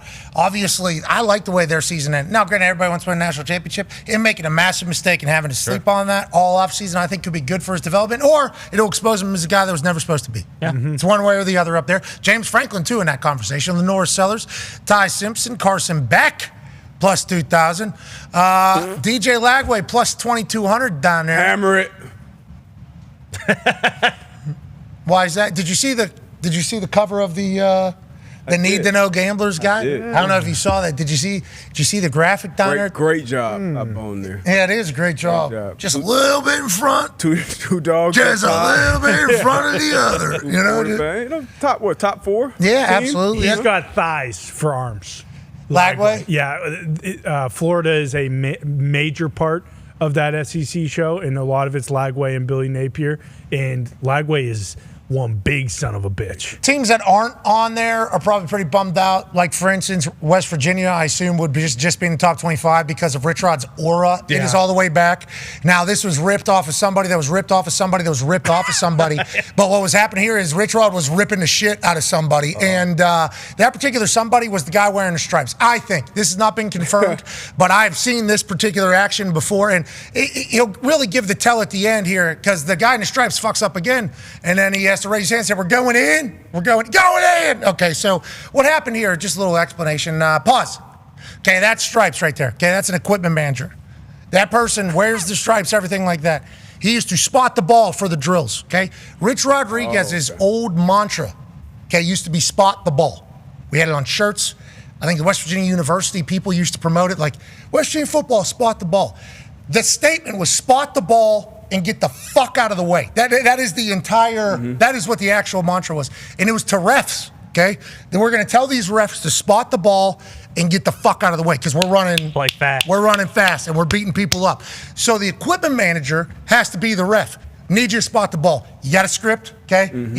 I think what happened here, now continue to play it a little bit, and this guy just creeped in. He's in charge, okay, of making sure equipment manager did good. So they are both definitely getting it right now. Because he said, I'm sick and tired of having to coach everybody on the field. He's talking to him, but he's also burying stripes over there. He's burying them and just right in front of him. Seen this before. It is a fantastic wizardry of words is what Rich Rod's able to do. And the fact that he still is this fired up about a ball being spotted is a magical thing. A great idea on your part for the book is I got a quote from the head coach on every single team on kind of what they're kind of looking for this year. Rich Rod's quote from the book. I don't know what the last couple of years' stats were. Our goal is to be the fastest playing team in the country as far as ball getting snapped goes. Boom. Spot the ball. Yeah. Yeah, and that stripes right there, that equipment manager, is a vital piece of the entire operation. Defensive side, too. Oh, yeah. Like, hey, you got to get that ball spotted. We got D1 athletes, okay? We're paying these dogs here to be here. You, equipment manager, maybe never played in your life, okay? You got to get in there and get the hell out of the way while these dudes are exhausted, puking, running at each other. Spot the ball, get the fuck out of the way. And I think he's going to learn. This ain't Neil Brown's operation, okay? He might have been a little bit of a carryover. But the West Virginia Mountaineers, maybe this year. I mean, with what I'm seeing. Maybe this year. I'm thinking 2 years, whenever we get the full culture in there. Greg McElroy ain't going to help himself and put us up there at top 10. Could be IU. Could be this year's IU. Yeah. Strictly from Rich Rod's aura. I mean, it is a damn shame, though, because... Nah, we didn't have 13 million. Didn't IU have 13, 14 million or something like that? Yeah, I will tell you, I know personally that we did not have that amount of money. Yeah, I mean... I almost know exactly how much money. Go ahead. If he had GG last year, there's a chance, West Virginia wins the national championship of what we're seeing out of him this year. Listen, Garrett Green is running wild, brother, at wide receiver for the Tampa Bay Buccaneers. Whoa. Yeah. And Garrett Green was a lightning rod for us. Obviously, we didn't win as many games as everybody thought we should, so Garrett Green's going to take the brunt of that at West Virginia. I don't think it was Garrett Green's fault ever. He was on a show. He's a dog. He's playing new slot white wide receiver guy, and he's doing it. New Edelman? Yeah, he kind of. Could be. Yeah, look out. Okay. And you see him finding holes, too, looking for the quarterback. It's like there is an advantage to being quarterback and then rolling into wide receiver. Now, he's not the tallest. I don't think anybody's ever going to call him that, but he's a dog. He did a lot of great things for West Virginia, and people were saying, yeah, if Rich Rod had Garrett Green at quarterback, come on. I mean, there's a chance we go. People are also saying Nico Mazzaro could throw the ball. Spaghetti. If we would have had Spaghetti and Garrett Green at slot, and maybe a running back there, maybe we were able to do our thing, but Garrett Green was such a good leader. He had all the boys over at the house. Remember? Sure. That's right. The guy. Joining us now, ladies and gentlemen, is a college football national champion, Super Bowl champion, Ryder Cup winner, ladies and gentlemen, AJ Hawk. Hawker, like they were still growing the hair. You look amazing. How do we feel about West Virginia not being in the top 10 of either of these? And how do you feel about Ohio State being top 3 when we don't even really know how it's going to go? We just assume they're going to be great. That has to be a great compliment to the people of Ohio. Yeah, I guess I'm sure people are upset that they're not number one, but I think we've talked about preseason polls in the past. I don't know. I don't understand them. We talk about it. I understand why they're here, but it doesn't matter. Who cares? Whatever you are, use it as motivation to try to get to the top. Like if you're Texas, say, great, we deserve to be here. If you're Clemson, if you're Ohio State, say, hey, we should be number one. Let's go out there and prove it. Yeah, the thought of Clemson being back in the convo was kind of like startling over the last couple of weeks as we're doing research to get back into the season. Like, wow, people high on Clemson. Completely forgot people were high on Clemson. Like, that was a little bit of a take. Then as I start reading it and then you start putting the stats together, it's like, and Dat Boy's getting back. I like the Dabo's getting back into the national conversation. And a lot of it, with all due respect to the teams in the ACC, bingo. is there's not a lot of other teams. ACC stinks. Yeah, and that's why Clemson last year was just a nothing because they lost to Georgia week 1, 31-0, and then Miami was the ACC team, and then just the last 2 weeks it turned into Clemson. Now that the AP is out, now you saying that week 1 brought it up. 3 top 10 games in week 1. You have Texas, Ohio State, LSU, and Clemson, and then Miami and Notre Dame is on Sunday. So that'll be your 3 top 10 games week 1. College football is so close. Just a couple weeks and we'll be over there in Columbus, Ohio. Yeah. Cannot wait to get over there, get back in the swing of things. Will be Lee Corso's last headgear. That's right. I think that's going to be a pretty emotional show. I would assume so. Yeah, I would assume that's going to be a lot of different, call-ins or show-ups, messages. Yeah. A lot of Cameos, if you will. Yeah, there it is. That's the thing. And, 90, right? huh? Just turned 90? Happy birthday. Hell yeah. That was incredible. Great. I get an email. Hey, Coach Corso's turning 90. If you guys want to say anything, and I'm literally just as I'm walking on the beach. It sounds so. I live that life now, though. You should see me walking that beach. I fucking love it. Yeah, vacations are for beach. It is great. I mean, I'm on cloud 1,000 up there walking that thing, and I get an email. Hey, Coach Corso's turned 90. If anybody wants to say anything, I do. From everything in this ocean, brother. Because the amount of times I thought we know nothing about the Bermuda Triangle was right out from where we were.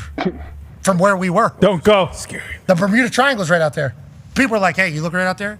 That's where the Bermuda Triangle is. So I look up the Bermuda Triangle. It's like over 1 million square miles or something like that. And then I ask Grok. I said, Grok, what? Tell me about Bermuda Triangle. What's going on? Grok basically says, it's all bullshit. Don't worry about it. No. Really? Yeah, that's what Grok told me. Yeah, and I'm looking out Grok. there. I'm like, No. I don't look like bullshit to me. It looks pretty real out there, everything I'm seeing. It's crazy when you look at the ocean. Like how small. Yeah. Oh, Yeah. Oh, If the Earth's so round, why can't you see it bend then? What, the ocean? Yeah. I don't know if I have good enough eyes. What? I don't know. Do you have good enough eyes? Maybe. The ocean's vast is what I'm saying. It's so big. I know. That's why it would be hard. Goes as far as the eye can see. That's what they say. Well, they say the Earth after what, 1 mile, 1.5 miles. Joining us now, ladies and gentlemen, flat earther and ESPN pundit, man who just signed a new deal this offseason. We can't wait to watch him on our TVs every single moment, and we'll help contribute to that by adding him on our show. Hell yeah. Ladies and gentlemen, Dan Orlovsky. Yeah. World's round, Dan. World's round. Yeah, I've been seeing a lot more stuff like, I don't know, my algorithm. Yeah. Of like people who truly believe the Earth isn't round. Yeah, not yeah. a sphere. Yeah, and it's not just your algorithm. I think we give too much credit to algorithms as a whole. We think algorithms are snowflakes and all individual for everybody. We're all seeing the same videos. Yeah, it's a problem. Right? We're all seeing the same stuff. Some of them are bad. They're just picking and choosing what we all see, I think. Yeah. Which is an interesting that's an interesting place to be. I can think about that. AI. Pretty powerful. Other countries do that too. Yeah, dude, because we'll all come in here and be like, wow, a lot of murders on You guys see X this? weekend? Yeah. Yeah. It's like, okay, so I didn't ask for it. I know. Connor's Does it out. make you guys think? Like it makes me for a second be like,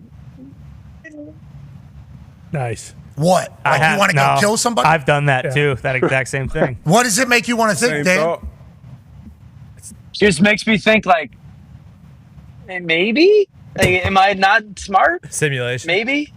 Oh, okay, Dan. Well, God bless you. And obviously, there's a reason for everything. We understand that. But our algorithms need to lock it up, I would say. Dan, how much you doing college ball these days? I know you're big NFL guys commentating, right? Aren't you? Oh, yeah. Big Commentating time. NFL games. You still do any college stuff? Because the first AP poll comes out, and obviously Texas is at number 1. Clemson rounds out the top 4 with 2 Big Ten teams sandwiched in there. Georgia, people forget about the dogs down there. They still do Bloody Tuesdays or whatever it is with Kirby Smart. And I believe Gunner could be a dog. I think we all believe in him. Marcus Freeman and Notre Dame going to be in the top 10 conversation every year. I think that's just how this is going to go until Marcus Freeman's no longer there. Oregon as well, same conversation. Alabama has more 5 stars next year than anybody else in the country except for Oregon, right? I believe it's Oregon. I think it's Oregon and Alabama had the most 5 stars. So feels like the Kalen DeBoer era with Grubb as the offensive coordinator, and I remember didn't have him last year, could just continue Alabama's success, even though nobody's really expecting shit from the Crimson Tide down there. What are your thoughts, Dan, on how we kind of currently sit? And no West Virginia in the top 25 of either the AP or Greg McElroy. Kind of confusing. Yeah, maybe they need bigger donors. I'm still all over college football. I'm still part of it weekly for us. That first weekend is going to be amazing. I think about it like, to your point, Clemson, I think some of the teams that I find like super interesting is LSU. One, have we heard anything about, and maybe you guys know more, like I saw all over the internet last week of Nussmeier and he's injured, and I saw some reports. I was like, God, I hope that's not true. Is he healthy? Is he not? So I think Illinois is a team that like can throw everything. We don't need an answer. Okay, you didn't want an actual answer. That's on us. That was a rhetorical question. We misread it. You're in a car. What are we answering and asking questions now? What the hell? Well, I don't know. That's on. What is the? What do you want to know or not? It sounded like you didn't want to know. So Twitter was burning. Everyone was reporting that it was like a torn ACL, blah blah blah, and then actual reporters came out. Jacob Hester, I believe he was at practice or whatever, former LSU great, said, no, he's fine. Everything's fine. I believe he just bumped a knee with a defensive lineman. Might be like a knee bruise type situation. I believe I saw a report that he has a sleeve on it, but he's back at practice. So I think major injury avoided in that situation. Okay. So I think they're interesting because Gus Nussmeier for me is the best quarterback in America. Sellers is crazy talented, and he can play himself into that conversation. Klubnik, really good year. Can he do it again? I think they're more talented on the outside at Clemson than they've been in a couple years. But LSU, that game is going to be awesome. I think Illinois is a team that could just throw it all for a loop, just because the style of football that they play. Defensively, they're going to be outstanding. That's kind of become a calling part of them. But just the old school style of football that they play. Penn State, this is the best Penn State team James Franklin's ever had. Aller's another guy that I think there's a camp that sits there, and I'm in this camp that goes, man, if he gets it together and just continues his development, Penn State will be in the playoff, and he could become the number one pick in the NFL draft. And then there's a camp of Aller will never put it together. He's always just the big, tall, athletic dude that maybe doesn't become the complete quarterback. So I'm all about college football. Arch Manning, how good is he? So that first weekend's going to be awesome. I've heard some people that I have a lot of respect for say that they think Arch Manning probably 6th or 7th best quarterback in the SEC. We'll see how that goes. I don't think that's the case. There's a reason he's number one for Heisman odds, I think. And I think we all need to remember he got concussed last year. Yes, he did. Stood right back up, didn't let anybody know about it. Might have a celebrity last name, but I feel it. He's got blue-collar work ethic out there. He's an all-bro player. Yeah, he is. All-bro every time. All time. Especially whenever you have that name, people are going to buzz. Can't wait for college football to get back. Should be a fantastic start. Now, let's talk NFL ball. Feels like you did a lot of research and did a lot of judging. We had top 10s for everything. Top 10 for mechanics. Top 10 for ball placement. Top 10 for arm strength. Top 10 for great legs. Top 10 for all this stuff. You had top 10s across the board for ESPN.com. Massive respect for the amount of work you put in. Also appreciate you feeling as if you could be the authority on this entirety thing. Darius Butler has a question for you. Yeah, Dan, first of all, beard looks great. This is one of my favorite lists I look forward to going into the season. I want to know, were there any surprises going into this? And Jared Goff, I feel like used to be one of your guys. Why does it seem like you hate him now? You get a new shaft yet? What driver? Can you put some context on that? Surgery? Jeez. Yeah, come on. College teammates. UConn. Yeah, jeez, guys. What's going on now? What happened to your shaft? Okay, so I posted a picture. Got a sore shaft?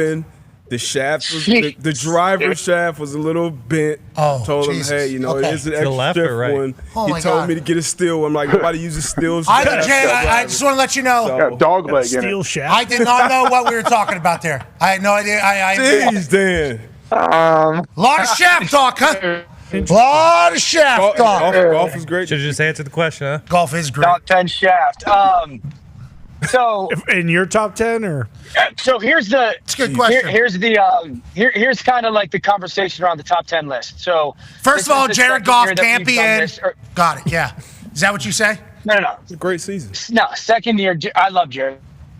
Okay. So second year that they've asked me to do this, and it's a bunch of different categories that you guys have taught. I'm being serious here that you guys have talked about. So, like there a lot of times the top 4 are kind of like any mix of Josh, Lamar, Joe, and Patrick. And then, I'm of the group that still think that there's 10 or 12 like other just really, really good quarterbacks in the league right now.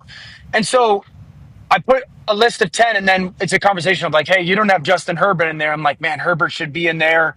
And then so it's like, okay, well, who could I take out? And then, man, you don't have Jared Goff in that one. Well, who could I take out? Or, there's no Dak in there. So it's like there are moments when I try to give love to a guy that I think is probably worthy of being in that top 10, but it's like I can't take somebody else out. And so there is a little bit of like puzzle piece fitting because trying to just be respectful of so many different guys. And it's So we're playing politics. Geez. Yeah, so we put Jared Goff in one of the top 10s. Of course. Yeah, and I'll tell you what, Detroit noticed, Dan. That thing wasn't out for more than maybe, 30 seconds on each one, 5, maybe 3.5 minutes. And Detroit was like, oh, here we go again. Dan Orlovsky. Dan, I was pissed off. One of the best offenses in the league last year, top 5 quarterback in the league last year. I mean, decision-making with the football, ball placement. There's so many things that Jared Goff does great, and he didn't even have him on there.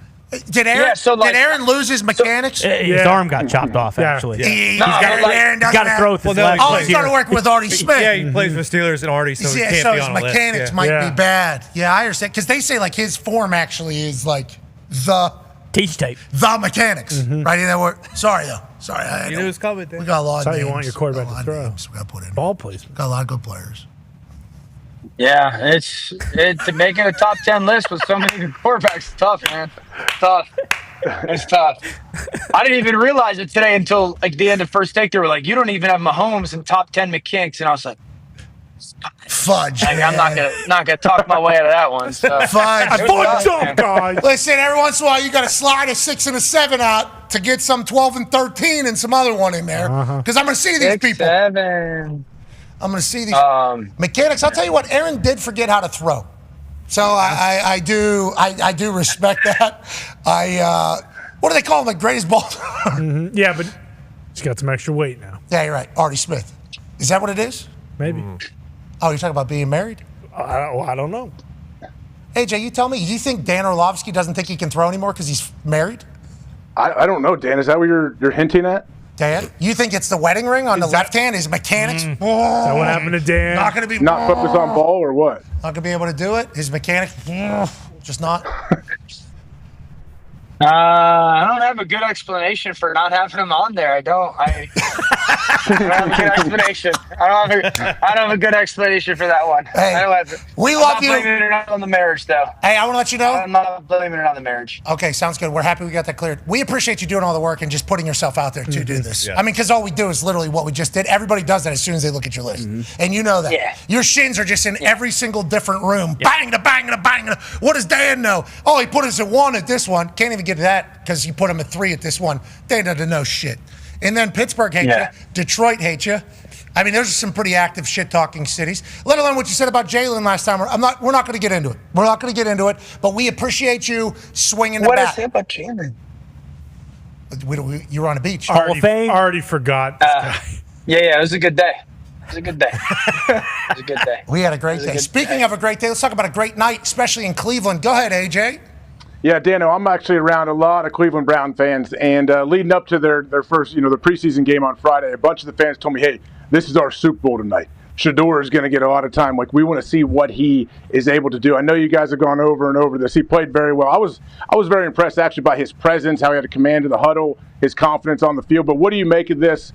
And, like, how different is a defense in, say, the first or second preseason game, say, to the first or second regular season game? What kind of different looks will they give you as a quarterback? Great question. Yeah, so, going into these games, you guys obviously experienced it, and then hear a lot of people talk about how he handles it, how he operates, the pre-snap communication, post-snap execution. Does he look like he's, seeing everything clearly? And that is said because it matters. And that was one of the things that stood out was just how comfortable he looked in and out of the huddle. There's multiple times where, he's sticking his hand up at the line of scrimmage, talking to his receivers like, hey, you're good. Don't worry about any blitzes. Our protections are fine. So, when I watch that, it tells me like he's understanding what he's looking at. That matters. A big deal. I think the thing that one of the things that I took away was he was pretty aggressive with the football. That tells me confidence, that again, he's seeing how rotation happens. Now, he saw a lot of, backside safety drop down man coverage. So that you're not going to see, you'll see that in the league, obviously a ton. He didn't see a ton of pressures. He didn't see a ton of blitzes. Some of the stuff that some other quarterbacks saw, like Seattle was throwing Star Wars stuff at Geno Smith. So, he didn't see that. But I do think that you walk away going, man, the operation was clean. He looked comfortable. You saw athleticism. The decision-making was spot on. He had 2 or 3 drops even in the midst of the stat line. So, this play's awesome to me because it shows reaction. He remains a passer. He doesn't bail. He stays in that really good pocket of throwing presence. And then the throw, the ball placement, face mask or higher, belt buckle or lower down in the red zone. And this one's belt buckle or lower to protect that guy. So here's my thing. All reports in training camp have been overwhelmingly positive with Shedeur. Hey, another good day for Shedeur. Then he gets in the game. He plays really well. At some point, the Browns are going to have to sit there and go, we got to get him more reps against better competition with more of our higher-end talent. I've been in the camp, start one of the rookies. I think it's really hard to not walk in there this week and be like, let's get him reps versus the ones with the ones and see what it looks like. Oh, yeah. It's time. Isn't it? It is time. Yeah. Put your watch up, Dan, if you believe. Dan, put it up. Yes. Apple Watch. Somebody sent him a text. It'll pop up right there. Those rings aren't even close to being closed. Something terrible. Yeah, you got to maybe do some more steps instead of driving around everywhere. Go for a walk. Be healthy. Dan, I like everything you're saying there. And we had an all bruh team. I don't know if you saw that. Bruh. Because it's bruh. Great work out there. Bruh. But also, bruh, it's preseason. Bruh. It's better than playing ass. I can't say that enough. These guys that play good and people just want to mock and ridicule them for its play. It's like, what are they supposed to do? Play like shit and then what, So I think we should celebrate it, but we do got to keep it in perspective that, bruh, Myles Garrett was sitting on his sideline. Myles Garrett and Shedeur actually had a conversation after Shedeur's time. Great interaction. Yeah. Myles and he seemed to get along well, which is good play by Shedeur to win over Myles. And also Myles probably the same way. And Shedeur asked Myles if he thought his little spin shit could work on him that he was doing against the guys that were out there. And Myles was like, come on, man. Come on. Basically, relax. Yeah. And then I think they both said that was some shitty DN play out there. It was like, yeah, it's preseason football. Yeah. But once again, not Shedeur's fault. This is the only opportunity he's getting to play out there. Interesting situation for the Cleveland Browns. Maybe they're good. Now let's stay in the state of Ohio, shall we? Let's go. Yeah. Lash out wagon. By the way, it's kind of like a punch. Yeah. You could do like a big uppercut. Like soccer. Yeah, it is like a soccer thing. Now, I wear a watch on left hand because I am righty. Yeah, same. But he puts right hand up, I think, if you looked at the... we can't do left hand. I go righty too. Who are we? Well, you put watch on right hand, don't you? Are you a lefty? No, I'm a righty. But I don't follow their rules. Okay, I like that. Good for you. Screw society. There's no rules on watches.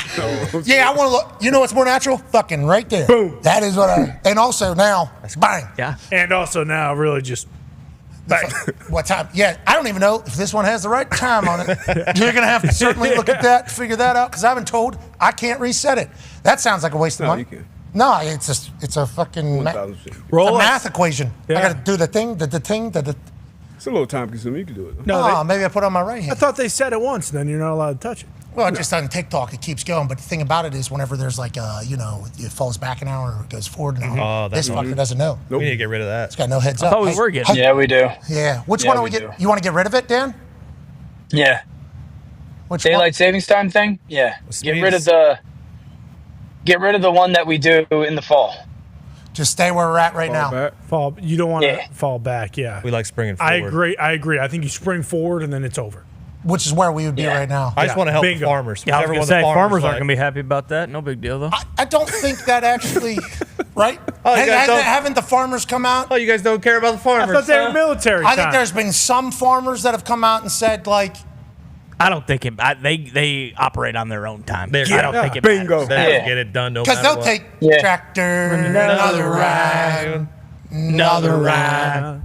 Another ride. No matter what time it is on Dan Orlovsky's Apple Watch. That's right. Exactly. You know, they will certainly go and do that. They always remember when. What's that? Get the AJ Hawk light. Oh, the headlamp? splunking? Yeah, yeah. The splunking camera? Like the guys who were fishing outside my house had? Yep. 11:30. I thought they had spotlights. Spotlight in my house. Yeah, taped to their head. Yeah, they weren't even. They had those things up there. How you doing? You're waking the babe. Yeah. You guys think you're spotlighting my house right now? It looks like I'm getting swatted. You know, that's what it feels like. Sorry, just trying to catch some bass out here. Yeah, I get it. I've seen too many movies with flashlights coming in through windows to know what's going on. Let's get back to quarterback conversation with Dan Orlovsky, which is his specialty. The guy is the expert. Yeah. Top 10 and everything. Yeah, it's the best. If you want to know what a quarterback, he's got him in the top 10, top third of the league. Now, Jared Goff can't crack in. Jeez. Aaron Rodgers can't crack in. Anthony Richardson, Danny Dimes can't crack in, which I don't love. But there's some other quarterbacks that aren't on there as well. Go ahead, Ty. Dan, let's stick in the same draft class as Shedeur. Why do you think that there has been next to no fanfare for Cam Ward still? That was kind of the talk of the draft. Like, hey, no one's talking about this guy. He's unbelievable. And I guess I really haven't seen much of him from neither training camp or, from his game this week. What are you hearing and what are you seeing from Cam Ward thus far? Yeah, I don't know why. I mean, I think there is a little bit of, there was so much attention on Shedeur in the draft process, and it was kind of like the foregone conclusion of Cam going one. I would tell you, just watching the game the other night, I think that he settled in.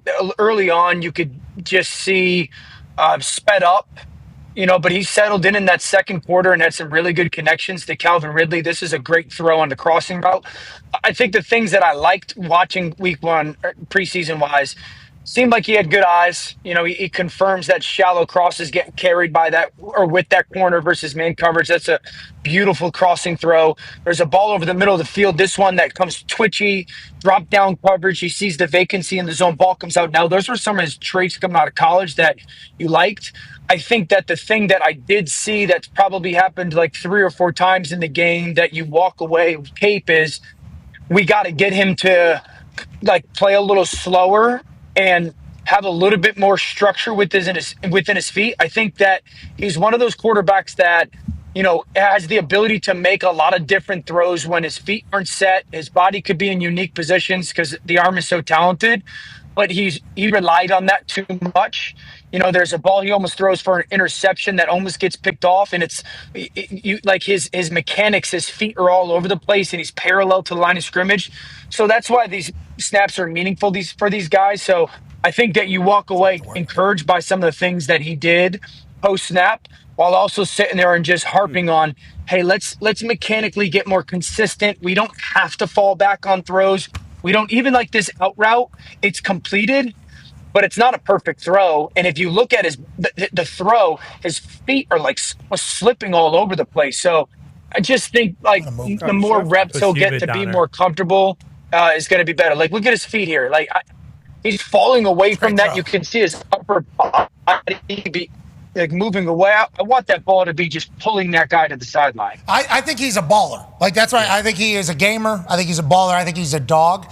But I think with that, there comes a lot of things like attention to detail and the footwork for a lot of time for Cam probably hasn't been a must for him. Let's do other things. And also, I see that elbow moving a lot. It feels like that is a little bit of, I assume all this will develop as he continues in the league. Are most quarterbacks from year 1 to year 4? I know the Josh Allen story is a very real one. Cam's only going to get better, right? All the things, because his moxie, he walks into the University of Miami, everybody there says this is the guy. Mm-hmm. He walks into Nashville down there, Music City, and you hear Ridley he walks in the room and it's just we got a guy. Yeah. Everything else he can work on, right? That's how we feel?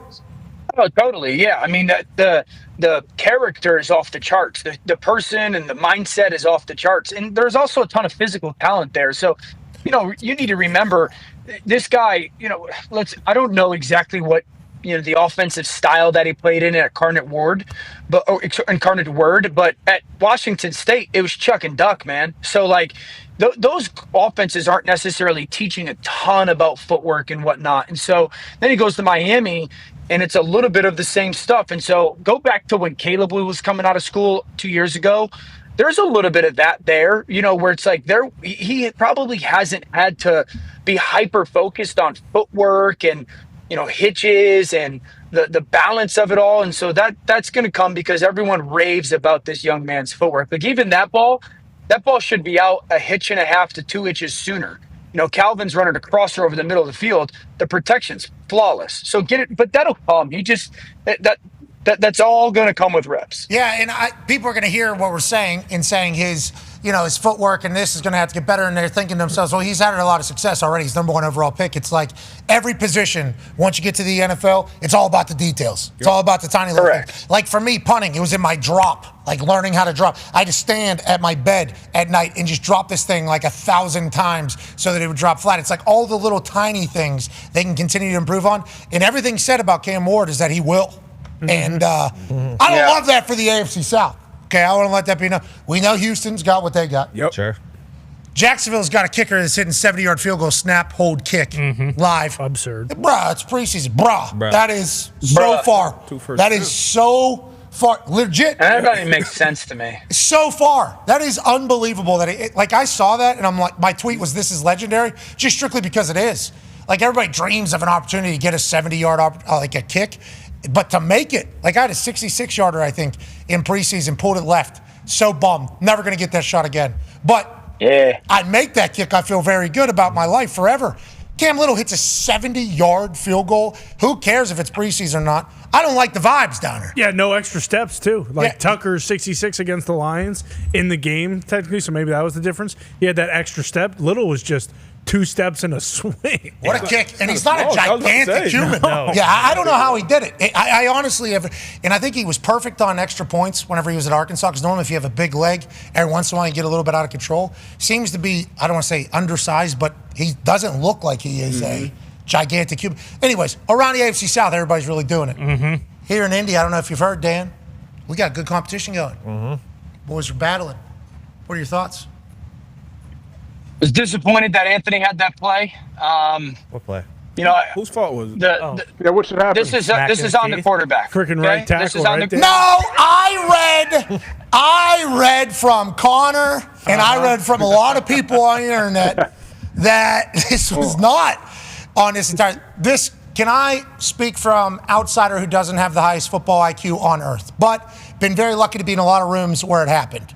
So I think by osmosis, I've picked it up. This is something that if you were to play a lot of football, you would know, hey, this is the guy. And then this is potentially 30, 40-yard gain as opposed to dislocated pinky. That's certainly close. He's still on you. Yes. But that thing, he's still taking a hit, probably falling down, if I had to guess. Yes. But that is going to the running back and going, right? And that's just something that just naturally comes whenever that type of shit starts taking place. Am I reading it accurately? Yeah, so let's nerd out a little bit here. So let's do it. This is it's 2nd and 10, okay? This is a relatively basic pass protection concept. It's only 5 people blocking, so the running back has no responsibility. The guard, the left tackle, left guard, and the center are responsible for the left defensive tackle, the left defensive end, the Mike linebacker, so the guy that is standing on in between the hashes, not him, him, they're responsible for him, and then the nickel defender, okay? The nickel. Okay. Go to the, yep. So there's 4 guys there, right? You got the nickel, the defensive end, the defensive tackle, and the Mike linebacker. The center, left guard, and left tackle are responsible for 3 of those 4. Whatever 3. It doesn't matter what of the 3. If any 3 of that 4 come, they're protected. If 4 come on that side, that's on the quarterback, okay? And that's why when Anthony catches it, if you guys play it, Anthony catches it, Anthony just stares left because he's thinking the nickel might be a pressure guy. Because looking over your right shoulder, Pat, that safety's right there. Yep, that's called being capped off. So that a lot of times when that nickel is pressed and the safety right on the logo is over the top, you're like, okay, that nickel can be a pressure guy. So I can understand Anthony looking at that nickel guy and saying if he pressures, that could be a problem. The problem starts backside. Rewind it. Okay, so now right guard, right tackle. They're responsible for right defensive end, right defensive tackle, and that backside linebacker. Any 2 of those 3. Any 2. So if any 2 come, we're protected. If all 3 pressure, that's a problem. Now what happens is you teach your offensive tackle. If that linebacker triggers, he's closer to the quarterback than the defensive end. Mm-hmm. Jeez. MDM, most dangerous man, he's probably said. Yeah, which is normally the inside guy. Yep. Yeah, closest, easiest pass to the QB. Yes. Got it. Yes. Most dangerous guy. That's called a squeeze. So like that tackle is doing the right thing, and quarterback has to know. Then defensive end is unblocked. So the simple part of that is yes, that's on the quarterback. I do think it's just hard. The quarterback has to see both sides here, right? So the coaching point is really, Anthony, I don't want you to look left, and I don't want you to look right. I need you to see down the field and feel the color on either side. Feel that. So while I understand Anthony's telling me, I know my left is a problem, he's also telling me I don't think my right is. And that's where, like, as a coach, you would have to sit there and go, I got to trust you to be able to handle this. Yeah. And my comparison right? has been this. Yeah. And know what every snap, there's a problem. Every snap, there is a problem. And you have to know the answer to that problem. Every single snap. And my comp has been this, guys. AFC Championship game last year. The last play of the game when Josh Allen's running for his life and ball flutters in the air and whatnot. That's a Star Wars problem. Like that, if you get that, you're Drew Brees. You're like, that's all world stuff. This one, if you're going to start in the NFL and it's 2nd and 10, you gotta be able to know what that problem is and what the answer is. Okay, well, hopefully this will be a learning lesson. I appreciate that he bounced up. Okay, he wasn't out. He's been practicing. He had a dislocated pinky. It was ugly. They fixed it. He moves on. Hopefully this is something he can continue to learn from. You've said it twice now, Star Wars stuff. You said Seattle saying Star Wars stuff at Geno Smith. Was that the sign pregame? Was that the sign? Is that Star Wars stuff you're saying? Like, man, this is Star Wars stuff. Go forth yourself. Yeah, exactly. Oh, okay. Yeah, may the fourth not be with anybody. Yeah. You know, like that type of stuff. Is that what you were saying there, or you're saying? No, I didn't see the sign. I saw that Geno, like, he gave somebody double birds? Yeah, and Pete Carroll actually had his back. And Crosby followed suit as well, which I respect and appreciate. Geno gave a lot of good years in Seattle. Bigger bust, Geno Smith or Jamarcus Russell. Mm-hmm. That's what the sign said. It was mean. And then Pete, there it is. Bigger bust, Geno or Jamarcus Russell. And then Pete Carroll goes to grab it. Oh, shit. Yeah, Pete Carroll was... That guy's always there. That guy's always there at Seahawks games. Sign man. Yeah, that's his thing. And then Pete Carroll was asked about it after the game. He said, did you read the sign? Okay, I have nothing else to say about it. It's just him right here. Geno Smith was seen at the Seahawks game making an obscene gesture, like at a fan with a sign. Did you see what the sign said? Yeah, I saw it. Yeah. Next one. Love that. Beast. How about the journalist, though? Obscene gesture. The kids watch. Coming out here. He's a journalist. Is that okay? I love it. But that was not the Star Wars stuff you're talking about? What are you talking about, Star Wars stuff? You've said it multiple times now. Exotics or what? Oh, is he Exotic, yeah. Amoebas? When exotic, like, I think Mike Martz was the first person to say Star Wars stuff around me, maybe, but Star Wars, outer space, and you're seeing all these different moving parts. Yeah, ghosts. You're seeing ghosts. Out of this world. Let's talk about one of these Star Wars guys that plays football. Yeah. We've learned more about quarterback for the Cincinnati Bengals. Go ahead, AP Tone. Yeah, Joe B. He's a bit spacey, and he's also very, very good. He was in a lot of your top 10 lists. He's playing early in this preseason. Bengals are notably slow starters. Week 1, week 2. Him and Jamar looked like, like they didn't have an offseason. Do you like the Bengals and Joe playing early? And do you think it matters? Because, Tanner McKee looked like Tom Brady. Yeah, McKee looks like a trade potential for somebody at some point. I like the fact that they're playing. I've actually become a little bit warmer to guys playing in the preseason in the past. I don't know if it's because later games or the quality of the conferences seem to be so high, specifically the AFC. So I like the fact that they're playing. I would probably play them a little bit in the second game as well. Yes, but also, did you see the defense? The defense looked just as bad as last year. Some of the running lanes were just, I counted probably like 7 or 8 snaps that the Bengals had multiple defensive linemen in the wrong gap. So, I do like the fact that they're playing them, but the defense still remains a massive, massive, massive issue in Cincinnati. Do we know if Mike Brown said, I paid you guys $300 million, you're going to play all the fucking games? Okay. Preseason, postseason, offseason, you're playing all the games out there. Will the Bengals be able to stop anybody? Who knows? Will they be on primetime television a lot because it's going to be electrifying? Yeah. Absolutely. Can't wait to watch the Bengals, especially in that environment. That place is a great home field advantage over there in the jungle. It's getting an upgrade, I believe, too, right? Didn't they agree to an upgrade to the jungle over there? Beautiful thing, beautiful town. Hopefully a great team in the Bengals. We can't wait to watch them. Shedeur talks about a lot. But there's another rookie that we think has a lot of moxie as well. Go ahead, Con Man. Yeah, Dano, something you never do is go back and kind of take a victory lap for your takes. So I just want to say, Jackson Dart was one of your guys, and he came out spinning the pill the other day. What'd you see out of him? And do you think that Russell is going to get a lot of time? Do you think it's going to be, first sign of any doubts that Jackson Dart might get put in because of how well he's playing? Or what should our expectations be for the Giants with their quarterback situation? Yeah, I wouldn't rush Jackson Dart on the field. I think Russell Wilson's the starter and hopefully has some success. I think the best thing for the team and for Jackson Dart is that Brian Daboll's his coach for the foreseeable future, and that happens if they're capable of winning and being competitive this year. I thought Dart looked really good as well. I think the things that you liked were, he made some, I guess, different kinds of throws that weren't demanded of him at LSU. Some timing routes on the outside to the perimeter, balls across the middle of the field weren't just necessarily crossers. I love that. I thought he was really strong in the pocket. That's one of his calling cards. I thought out of all the kids in the class this year, I thought he was best in the pocket, just the strength and the climbing of the pocket while remaining a passer. You saw the athleticism. The touchdown pass to Lil Jordan Humphrey is actually an audible at the line of scrimmage. So again, just verification, recognition, aggression. I think the two things that stood out to me as far as what you want to see him grow at, and this is why I wouldn't rush him on the field, or part of the reason why.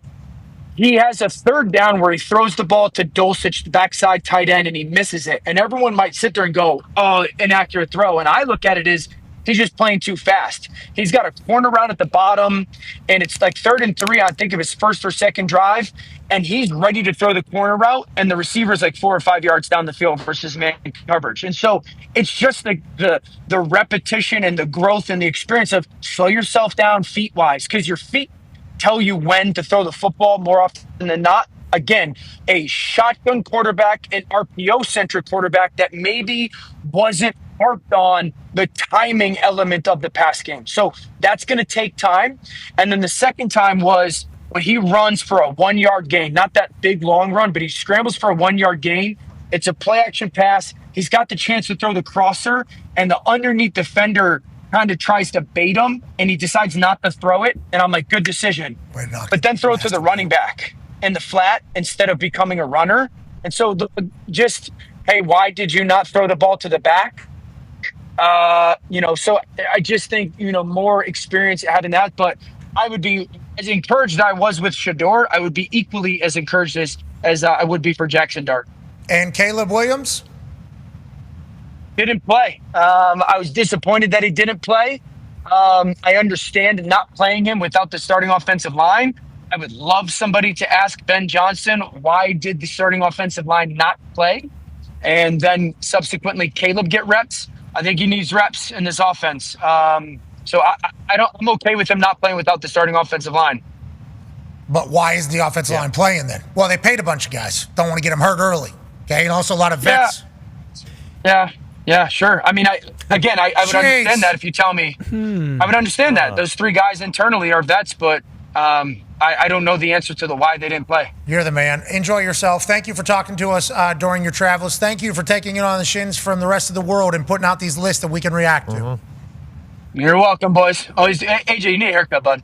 Whoa. Yeah. Oh, AJ, you're going to take that, dude? He just I will about 3 to 6 months probably, Dano. I appreciate you, though. Oh, he's I thought you'd keep it tighter on the sides. No, he's growing it out. I did. I got to grow. It gets inched in a little too far. I got to grow it all out before I do anything else.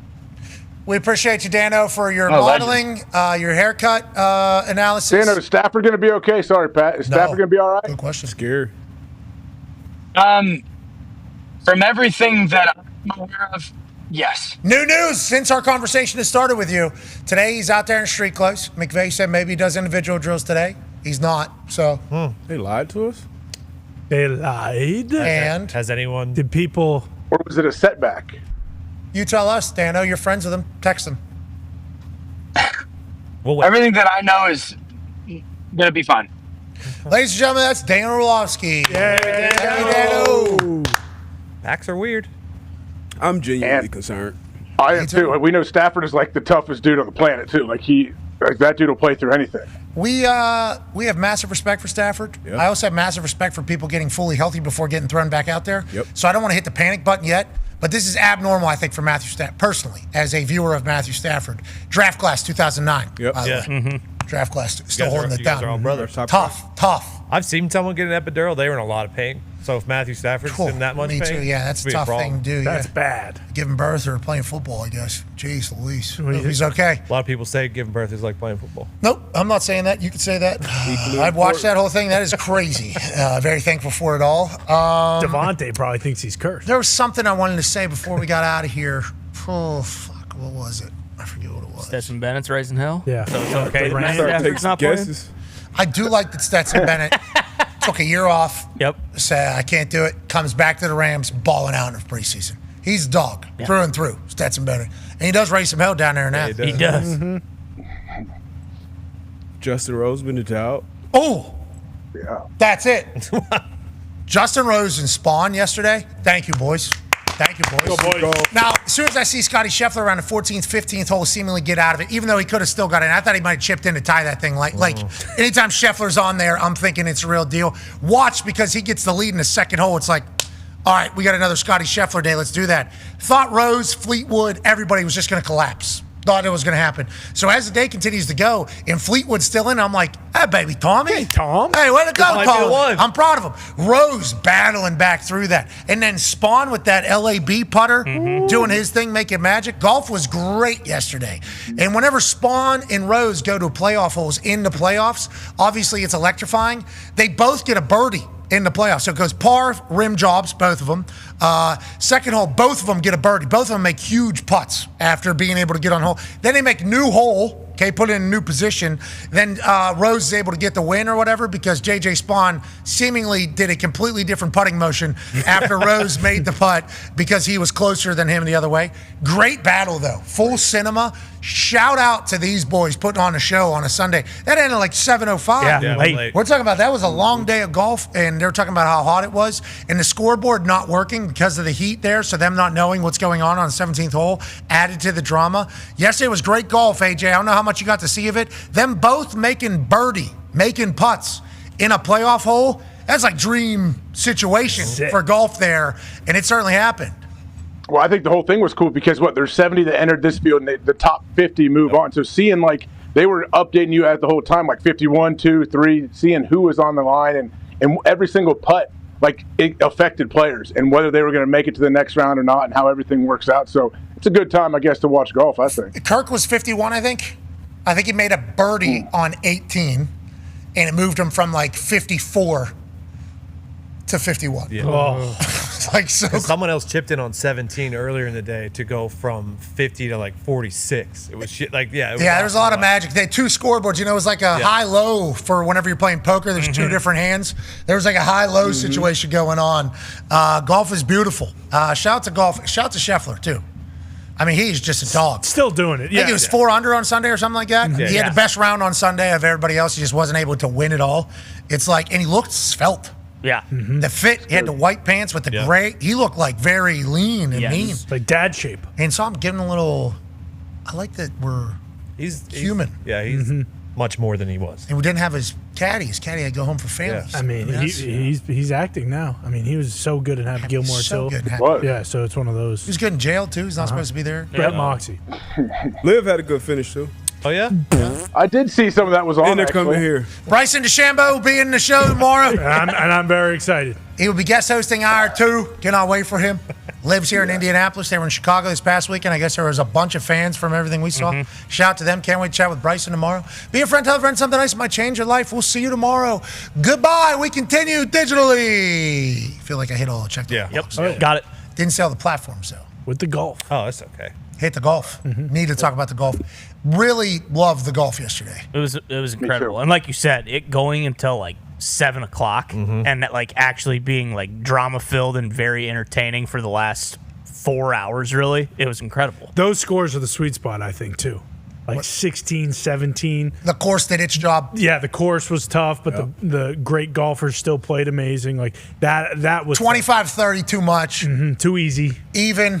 Yeah, 5 under, 600. Too hard. Not cool enough. Right around 16. Yeah, I think you're right. I think it's like the proper amount of big time plays being made. Yes, big like putts. the putts that were being buried. Yeah, big putts. Some big AJ putts. Spawn, man, what a year for Spawn! Like that dude's life has changed over the last 5-6 months. They talk about that putter being like, I guess he was ass at putting. They said he's like 100 and something in putting, and then something came about whenever he got this LAB putter. It's not working as well for me yet, but maybe I'm just trying to find my stroke. Gotta get reps. Gotta get reps. Can I ask? Can we go back to Dan's card? What happened to your shaft? We didn't really get to the bottom of that. Yeah, what's I was going on? at Joe Hayden's second annual golf classic out there in right outside of Cleveland. It's weird they did Posted a picture of the shaft, the driver's shaft. Just a picture of me swinging it, and it was, the picture looked kind of funky, and he DM'd me like, "Hey, bro, you need a stiffer shaft." Pause. He did say pause. He said you need a stiffer shaft. Pause. Damn. And I'm like, bro, I think this is actually a stiff shaft. It just looks weird in the picture, blah, blah, blah. And then I took a picture of the shaft. driver's You're shaft. up your shaft. Loaded it to ChatGPT. What kind of shaft is it? It tells me, boom, it's actually extra stiff graph. So he's like, oh, you got to stop using the graphite garbage. But I'm like, damn, I think everybody uses the graphite. They do. I didn't know Grok rates. What's my shaft driver? picks. Do we know what my driver is? You probably also have an extra stick. I want to let you know. You should have an extra stiff. I'm hitting the ball right now. Oh, yeah. Me and Gumpy played in a golf tournament, the Phil Main's Classic on Saturday back there in Pittsburgh, Pennsylvania, beautiful Plumboro. I'll tell you what, the course was hard, literally and figuratively. Sure, we'll bake that out. Couldn't get a tee into the tee box. That's okay. Had it rain and forever. They're in the middle of a drought. That's really. Yeah, you going bubble with that thing? What's that? Driver off the deck? No, that's Bonnier cabinets, by the way. These particular Pisons great with wood. Put this out just to give love to the Bonniers. Sure. Because Billy Bonnier, also known as Billy Bones, showed up in a full costume. Always does. Nice. BC, Bonnier cabinets, logo, polo, tucked in, fedora, all blue, everything matched. Gorgeous. I mean, legend. Absolutely outrageous looking. But these particular Pisons go with wood. These guys go with wood. So I just want to do love. I just want to show a little love because they sponsored one of the holes. Shout out to everybody that was there. Shout out to Daktronics also. Built a couple scoreboards for Plumboro High School, or Plum Senior High School, which got a new sign up front, Diggs. I don't know if you've seen it. And I don't know if they ran out of spray paint and Plum, but I'm happy that this thing has not been ruined. I want to let you know. The main one, it's really nice. What's it say? Whatever the case. I didn't expect J.J. Watt to bury the fucking... Do they happen to do grass patching? I saw that tweet 3 hours later. I opened my phone back up. Because there wasn't a lot of service, obviously. We're in the middle of the hills out there. Sure. So when you're at high altitude, your phone's working. But at that altitude, you're looking at the views, you're having a good time, you're talking to people you haven't seen 15, 20 years. Do you want to pull your phone out at that moment and really live? So I skipped a couple high altitude moments, pull my phone out later, I'm like, oh no, J.J. Watt just killing the grass. He doesn't even know that Billy Bonnier, when he met him out in Arizona, walks right up to him and goes, hey, what's up, JJ? Big fan of TJ. So he doesn't even know that was who that person was. Yeah. And I want to let the Larmans know. There he is. That is what he looked. 330. He looks tall in that one. 5 under. Will you zoom in on it? He's the dancer, right, from the party bus? Yes, he is the dancer. Yes. He is in the back there. It's like A-Rod a little bit. It does. In the back there, Geno Romeo, former starting quarterback for Plum Senior High School Mustangs. Yep. Also, Joe Hadley, guy on the left there, Joe Hadley, all-time leading sack getter for Plum Mustangs. There's a lot of talent Legends. there. That's all Italian. Yeah, those are Italians, right? It was Italian fest. We were in the middle of it. Actually had a couple of jelly. What are the shots that you Paisan? Guy pulled out gabagool out of his cooler, out of the golf cart. Delicious. I'm walking. Hey, Nick's dad, who was very gracious, let us sleep in his basement on like the good old days on Friday night. It was great to be back in that basement. Great to be back there. It was awesome. Gumps had the couch. I had Nick's little brother's old room. It was Arctic cold down there. Oh, that's the best. So Italian, everything. Was pool open? Frank was open. Left open for us to arrive. Wow. Frank even said, you want to jump in, go ahead, like the good old days. Go ahead and do it. It was awesome. Everything shut down, by the way. Everything shut down. Yeah. COVID, I think, made everybody go to bed. That side of town stinks. So I disagree. Mohans, we would have stopped. I almost pissed my pants. Mohans was closed at 11:30 midnight. I was very surprised. He said, "We'll close at 10." Everybody closed at 10. I'm like, 386 is thriving. COVID sent everybody to bed. We drove through that time. Wasn't Oh, it's all new, brand new sheets. Okay. Yeah, I was down there. Brandon McDonald's, Burger King's dead. Rudy Sub's still doing it. Would like to let it. Rudy Sub's still bringing it. Still bringing it. Burger King dying is a bad sign. No, McDonald's thriving though.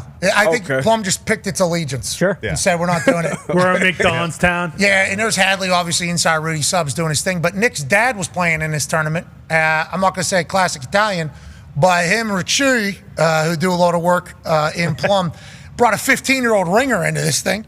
15-year-old boy. Genius. So we run into the Paisans, and Frank, Nick's dad, goes, you want to do a shot? Come on. Absolutely. We go do this little Italian shot. Guy he's with, Rick Shuey, fucking pulls out a cooler. He's got gabagool. He's got a little pepperoni. How are you pronouncing this guy's name? He's got Rick There it is. Rick Shuey. No. How you spell that? Prosciutti. Ricciutti, I believe. So. Yeah, he's a good concrete guy. He's a good contractor. This guy's got a lot of jobs. Build houses, yeah. Yeah, they don't paint houses. We don't know actually, but we do know they build a lot of houses. Concrete a lot of them guy. in there, huh? Concrete guy. You can't. Yeah, so is Nick's dad. I mean, they work together. They're very. Morales and Ricciuti's basically at this point. Ricciuti's running the thing, and Frank's coming and laying down a concrete. Whatever the case, fucking cooler out. Okay, I'm like, all right, this got to be where the shots are. Ice cold prosciutto. Gabagool. How you doing? Whole plate. Whole plate of gabagool. Any mozzarella? Mozzarella, yeah. Fresh. Sure. Italian on the logo. Yeah. We're speaking. Probably buffalo was not mozzarella. English language on there. Yeah. And I'm just sitting, Rolling Fields parking lot, just taking a little bit of this on there, a little bit of that. Thanks, boys. Really appreciate it. Got a shot over here. Grazie, prego. Do the whole thing. They were 15 under. They might have won the tournament. Did they win the thing? I'm not sure. Sounds like everybody won. Check the website. We did not win. I will say we didn't finish, actually. We played 16 out of the 18 holes. Shotgun starting on hole 4 is tough because. Oh, man. Ways away from the clubhouse when you're done. Well, not only that, 4 to 9, because 9 to turn, everybody's having a good time. Sure. We were acting as if we did play 9 full holes there. It's hard to miss out on that good time at the turn. You want to take advantage of that. And we did. We're only 5 holes in, though. We weren't actually 9 holes in. So that kind of offset us a little bit, and then we're going down around the back 9. We get to hole 17. It's like, we're at hole 17. Oh, we're nowhere near done. Yep. We still got this hole, 18, 1, 2, and 3. So I think it was set up for a way for us not to finish. To kind of knew what it was going to be. Yeah. We could have albatrossed the last 4 holes. Sure. So we'll never really know what our score was. But, yeah, we had a good time out there. Shout out to the Maines family. Great to see everybody. Shout out to Rolling Fields, the Larman family. Our friend owns it now, runs it. Need some water. We need rain out there. Yeah, I need a little bit of grass. They need to be doing some rain dancing out there. They need nature to cooperate with Rolling Fields. What a time. Gumpy, a lot of boozing out there, it felt like everybody was very intoxicated. Love that. Yeah, the tequila to get it started about noon wasn't ideal, but that kind of sent us on our way. It was like a It was a awesome. reunion for like our whole high school basically. But it was all the people that we knew. So it was like a perfect. Yeah, it was like it was a great setup, to be honest. It was great to see everybody. Raised money for a kid named Blake. Who had a couple heart things. He was awesome. It was cool. It was a really good time back there. The Phil Maines Classic delivered, and he started to gobble. Amen. I will say that. I heard it was a great time. My brother Mikey Doggs represented for the DeGilio family. I saw him early. Yeah. I saw him early. He was one of the first people I saw when we pulled up. It's great to see him. Geno Romito showed up with a crocodile belt, yellow shorts, purple. That was one of the first people we saw. Yellow shorts, purple shoes. I think he just had. I don't know if he. Okay. I don't know if the shoes accessorized. The shirt though was purple, yellow shorts, crocodile belt. Hadley was actually wearing bowling shoes. Hadley and Gumpy were getting after it. Gumpy doesn't play, but he's there. And Gumpy starts talking shit to the people that are actually playing. But Gumpy's hitting no bad shots. Yeah. Gumpy's hitting no bad shots. Nothing people who are golfing love more than a guy who's not playing, chirping them all day when they're not playing well. Especially if you do have a hint of anger. Yeah. It's just Hadley he absolutely does. Which golf happens, yeah. You get angry playing golf. Hadley was a good golfer. He was a lot better than I. Every time I play with him, I remember, this dude was a deck hockey. Like, that is. He's got the rotation. He's got hands. Yeah, and how he's cleaning windows too. He was telling me how he squeegees with no flubs. Like he's got great hands. He's cleaning a lot too many windows. No flubs cleaning those. Call windows. him if you need it, right? Doesn't he love when you pub him up, give him some pub? People He's got can call too him, many get their windows, windows. especially with the heat wave that hit Pittsburgh. Give him a call. He said, I'm gonna die out there. I got too many windows. They all need to be cleaned.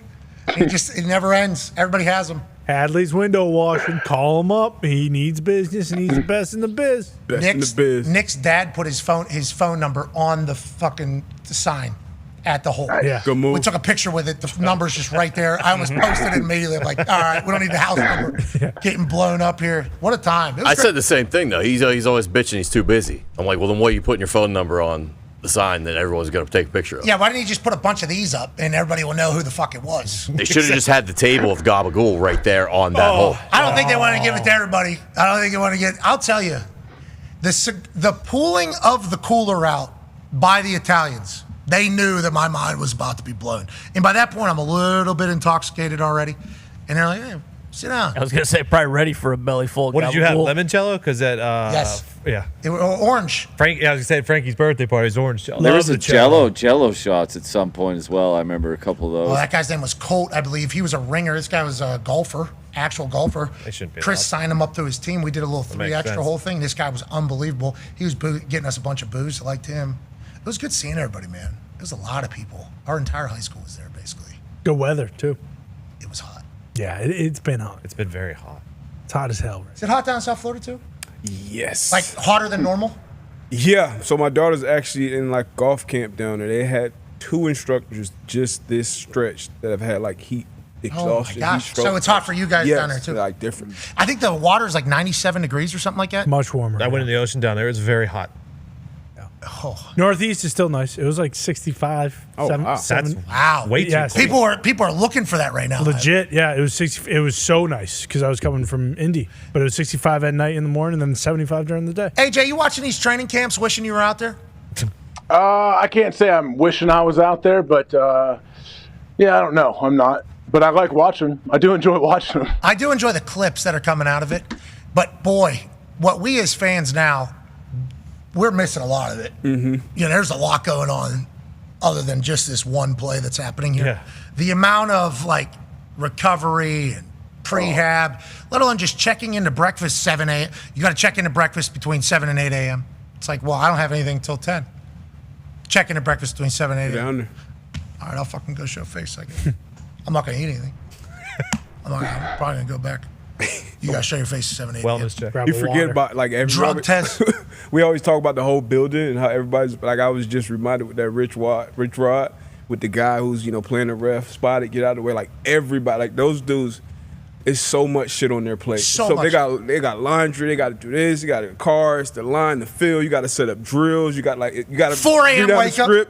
You miss one thing and you're fucking it up for everybody. Everybody. It's crazy. Being removed from it, you just forget all the other shit that goes into it. So Crazy. many pieces to the puzzle. Legit, those equipment managers and the athletic trainers are up at 3 and are going to bed at midnight. That's just kind of what the athletic trainers are doing right now. People are saying these water boys make $100,000 a year. It's like they fucking deserve. They work working 150-hour week. Yeah, They work. Oh yeah. They're really going. It's like I didn't even think about that. Just forgetting how hot it is too. Like when we were in Latrobe, I was like, I can't imagine fucking practicing football in full pads. And then you look over and some guys are wearing sweatshirts and sweatpants under it. It's like this guy's gonna fucking die today. Yeah. It's insane how hot it's been. Yeah, it's. Did you watch Hard Knocks at all? I only saw clips. I haven't got to sit and watch the whole thing. Josh Allen had hoodie on. Yeah. Underneath, I was like, He's awesome, man. He's awesome. I'll tell you, he's He's a just guy. Cool customer. legit. Like almost, I didn't expect it to be as much as it is because he's the biggest shit talker too, right? Isn't that like his thing? Yeah. He's got like a real Phil Rivers feel here because like when he's leading and talking to the boys behind the scenes and whenever he's doing all that in the meetings and practices, he's like, this guy is like first class citizen. I don't want to say that shit talkers aren't first class citizens, but you get it. Like everything he's saying is perfect for the exact moment that he's in. And then they talk about him getting on the field, flipping a switch. This guy's the biggest shit talker out there. It's like, I kind of like that. I like to be able to put the cape on and then go back out and just kind of do your thing. Are they going to win it all? He's so good at football. The Buffalo Bills going to win it all. This year or like ever?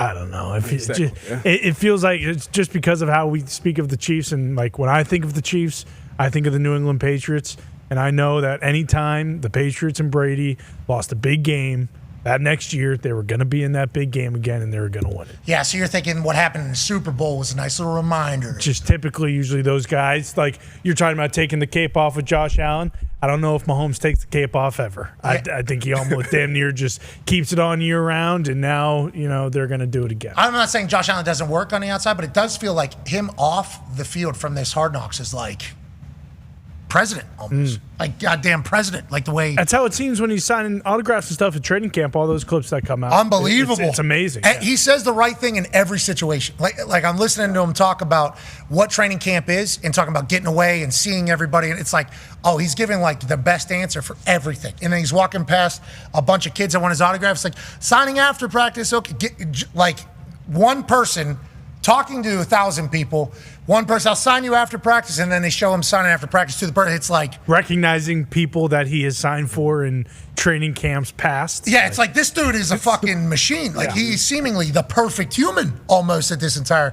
And then they're like, well, he's the biggest shit talker in the game. I'm like, I love that. Oh yeah, I love everything about that. Can they win it all? They can. They have to, right? That's the only expectation. They got the fucking MVP. It's gonna be the same question with him and Lamar every year. Can they get it? Joe Burrow too. Yeah, Joe has went and lost, but they are so. Dan just mentioned when he's putting the list together, it's like those four on the top of every list. But it's like, can you get it done? Can you get over the hump? And until you knock off, Michael Jordan back to back, which is Patrick Mahomes right now, it's gonna be tough. 71 pound. He was in second place. I don't know if you saw. Yeah. Catch 23. Big white Marlin. Yeah, he was in a fishing contest. Just finished second. Yeah, I don't know if he finished second. At the time, he was in second. Okay. Because he only has 71 pounder. Yeah, but that's what sucks for a lot of these teams. Nice boat. Like Nice we were talking about the Broncos before the season. Or before the show today. It was like the Broncos could, they have $50 million. They could be really good. Very good. They could be really good, but they're in the Chiefs division. So, like, how do you even gauge all those teams? The Chargers, too, yeah. Yeah, defense unbelievable. We assume Bo Nix is only going to get better, right? Yep. We assume Bo Nix is only going to get better with Sean Payton. And Sean Payton loves him. You can tell Sean Payton's obsessed with him. Like, yeah, I think the Broncos are in for a nice little run. Now, think about the Broncos, though. What they had to do, the decisions they had to make. Obviously, the Waltons have a lot of money from the Walmart money and everything like that. They own a lot of teams. You get it, yada, yada, yada. But hiring Sean Payton and then just being like, you're allowed to do whatever you want. I want to get rid of the starting quarterback and have the biggest salary cap deficit in the history of the league. Do whatever you want. Done. Do whatever you want. If it ends up working, I'm intrigued to see what teams in the future start like being like, hey, we're just going to believe in what you do. Does it start building patience with teams? Does it start helping other teams? Do people start moving on from bad contracts quicker and just take the hits if they're able to have the success going forward? It's like, I think they will. I believe in Sean Payton. I believe in Bo Nix too. And I definitely believe in their defense. Their defense is outrageous, right? Oh yeah. Defensive player of the year. And they'll be able to pay all the coaches. So it's like they'll be able to, continuity-wise, I think, be able to keep everybody around over there. It's like the Broncos are in a great spot, but they're in the AFC West. Well, and I know, like, the end goal, obviously, like, no one's just trying to make the playoffs. You want to win the Super Bowl, but I think you would already say, like, his tenure has been a success. Like, I don't think anyone expected them to be as good as they were last year. They went to the playoffs with a rookie QB their first year, and then now, it's like the expectation is Bo Nix is only going to get better. And when you have a defense like that, like, that's the type of stuff that travels in the playoff. Like, they could beat anybody in the playoffs. Yeah. Congratulations to the Denver Broncos fan base. They were going through it there. Yeah. Oh, yeah. Brock Osweiler got like $80 million. Yeah. You remember? Yeah. Trevor Siemian right after him, too. I don't want to go through the whole thing. Brock, handsome gentleman, great football player, very tall, everything like that, does great on TV. But it's like, there's been numerous times now where they thought they had it a couple times. And then, they got it finally? That was like, oh shit! Well, got it. Yeah. How about when Russ was there? Like, they're 6-5, right? This is how the story goes. They're 6-5. Russ goes into the office, and Sean Payton's basically just like, "Hey, we're gonna need you to take a pay cut now." Oh yeah, after a win. Immediately after a win, like they went through the bad Russ. Sean Payton damn near turned the Russell Wilson experience around because they started like 1-4, and then they turned it around and they won all those games in a row. And still, Sean Payton was like, "Yeah, he's not our guy. Still, we need to move on." And it's crazy. Football's the greatest, dude. It's the best. There's so much into it: business, medical, so close, athleticism. What Schefter say? 3 weeks from Thursday. That's insane. We can make it. Yeah. Oh yeah. Which means college football starts in what? 2 weeks. Yeah. Yep. Let's go. Just fucking injuries, man. Yeah, it sucks. Every time something. That Slater, was- like That Rashawn Slater one is fuck. crazy. And also Micah, Trey, everybody is seeing that because that's what 2 weeks after he signs his, or 1 week after he signs his deal. 10 days. It's like that. His agent immediately, hey, remember, we're good. We're set up. We got these clauses in here. No voids because of this. Your injury guarantee is actually this. It's like the agent is calling and saying good work on getting the deal done, but Rashawn Slater is saying, damn, this is going to be a long recovery. And that's also another thing we don't talk about. Like Stafford, he's in street clothes today. Hopefully he's back. He's getting epidurals. That's not fun. None of this is fun. Dislocated pinky, not fun. Yeah. No. Like there is the negative side of it all, and maybe it's a firework too for some people, but nonetheless, the recovery on the other side is an ass beating in of itself. Good luck to all the boys on their recovery. Yeah, especially, I mean, like Landon Dickerson yesterday, I don't know, we don't know exactly what the injury is correct yet, but like you lose him and then you lose Mekhi Becton. That's two guys off of the O-line, which was basically the most important part of your team all of last season. And Dr. David Chow said that everybody taking a knee. Is not good. Yeah. Yeah, he said the knee taking is interesting, but it might be hot training camp. Everybody kind of. I like that he's riding shotgun. Honestly, that makes me have a little bit of hope that he's maybe. I don't know. Yeah, the only thing that makes me think is carding for offensive linemen is a massive decision in of itself, especially that offensive line. I would assume, like even getting on a cart is like a big decision for an offensive lineman. But maybe they're like, hey, we need to go. You need to not put any more weight on this, and hopefully they'll get good news out of the MRI. Because to your point, that offensive line was. They were the show. They were the show. They were the show, is that offensive line. Now, Saquon obviously is the lead character of that entire show, but that offensive line, what was it, 800 some yards before contact? Yeah. I think it was even higher at the end of the season. Said he would have been like the third. 1,000. He would have been like the third leading rusher in the NFL just with his yards before contact. And let alone Saquon's impossible to tackle. Yeah. So let him just go ahead and put the biggest season of all time together. All right. We'll be back tomorrow. Boys, football's here. Here we go. Here we go. Here we go. Yeah. All right. AJ, you're the best. Oh, we're growing it out, huh? Yeah, I guess. Like I said, no real plan. Hawk. Let's go. Oh, that. What did Laura say? I kind of yearn to. I had the I don't old think I'm bull. doing that. Is that what she said? Oh yeah. What was that? Finish that one comment. What is it? Yeah. Said, I had the old bull. I want the young calf. She sees the sweat dripping down I got a luscious V of chest pubes going out from my chest hair to my ball fro. And she grabs me by the penis. What am I supposed to do? What a show. Shut the fuck up! So is that what you're doing? You're going back to the young calf? No, I mean, like I got to grow the sides out, and then I'll figure something out. I'll cut it. Young calf. Hey, we'll be here for it. I think now's the time to really try to do that. Yeah. 3 weeks before the football season That's starts. right. Just fuck it. Whole new face. You know? Why Whole not? new look. Why not? A lot of people do that before camp usually, actually. Yeah, we'll be pretty excited for it, to Yeah, kind of no, watch it all I- evolve. We'll be here for it every step of the way. Actually, a screenshot every single day. Hashtag. National championship? Oh, Oh, he's going to have a little... yeah. He's got a little... Top knot. Oh, yeah. Little bun. Maybe a little samurai. Yeah. Yeah. That would be sick. I don't think that's the plan, but we'll see. Hawk hair watch. 2025. Look out. Never. There it is. That's what Yeah. we're looking for. That's what Laura wants. That's Why what would we you want. want to grow that back out? No, I might get a perm before I do that. Yeah. Should. Think about that affliction T-shirt coming back too. Oh, Hawker. and also, bang. Yep. Bang. Bring back the big boots. Bang. You know? Oh man, Bang. We can do it. Yeah. I should. Especially if you're wearing affliction, you have to. Yeah, I have to. I think you got to walk around actually and just say, if you get in my way. I should bring it back. I should bring the affliction back. Get the jeans with the big laces, and all that. Paramount Plus needs to think about investing in affliction. You know, you signed a UFC deal. There you go. How do you get the pay-per-view Boom. buys? New affliction shirt, $49.99. Yep. Who's the spokesperson? Boom. Tom Cruise. Oh, TC ain't got affliction. I don't know. Sure. I don't know if any shirt TC's wearing, anybody's buying $49.99. It's about $249.99. That's fair. That's fair. Which is kind of the affliction ball. He's the company man. He might do it for Paramount. He is the company. Yeah. Yeah. All right. Great work in the back, boys. Way to get back in the saddle. Hey, boys. All right, we'll be back tomorrow. More bullshit. Bryson DeChambeau will be here for the entire second hour. I think we have some other stuff happening. You are the best people on earth. We missed you a lot. We had a great time off, but we certainly missed this. We're lucky to do this. We're thankful for this. And this could be the best football season we've ever had. I think so. yeah. By It will far. Be a friend, tell a friend something nice might change your life. We're in this thing together. Team on me. Team on three. 1, 2, 3. Team. Goodbye.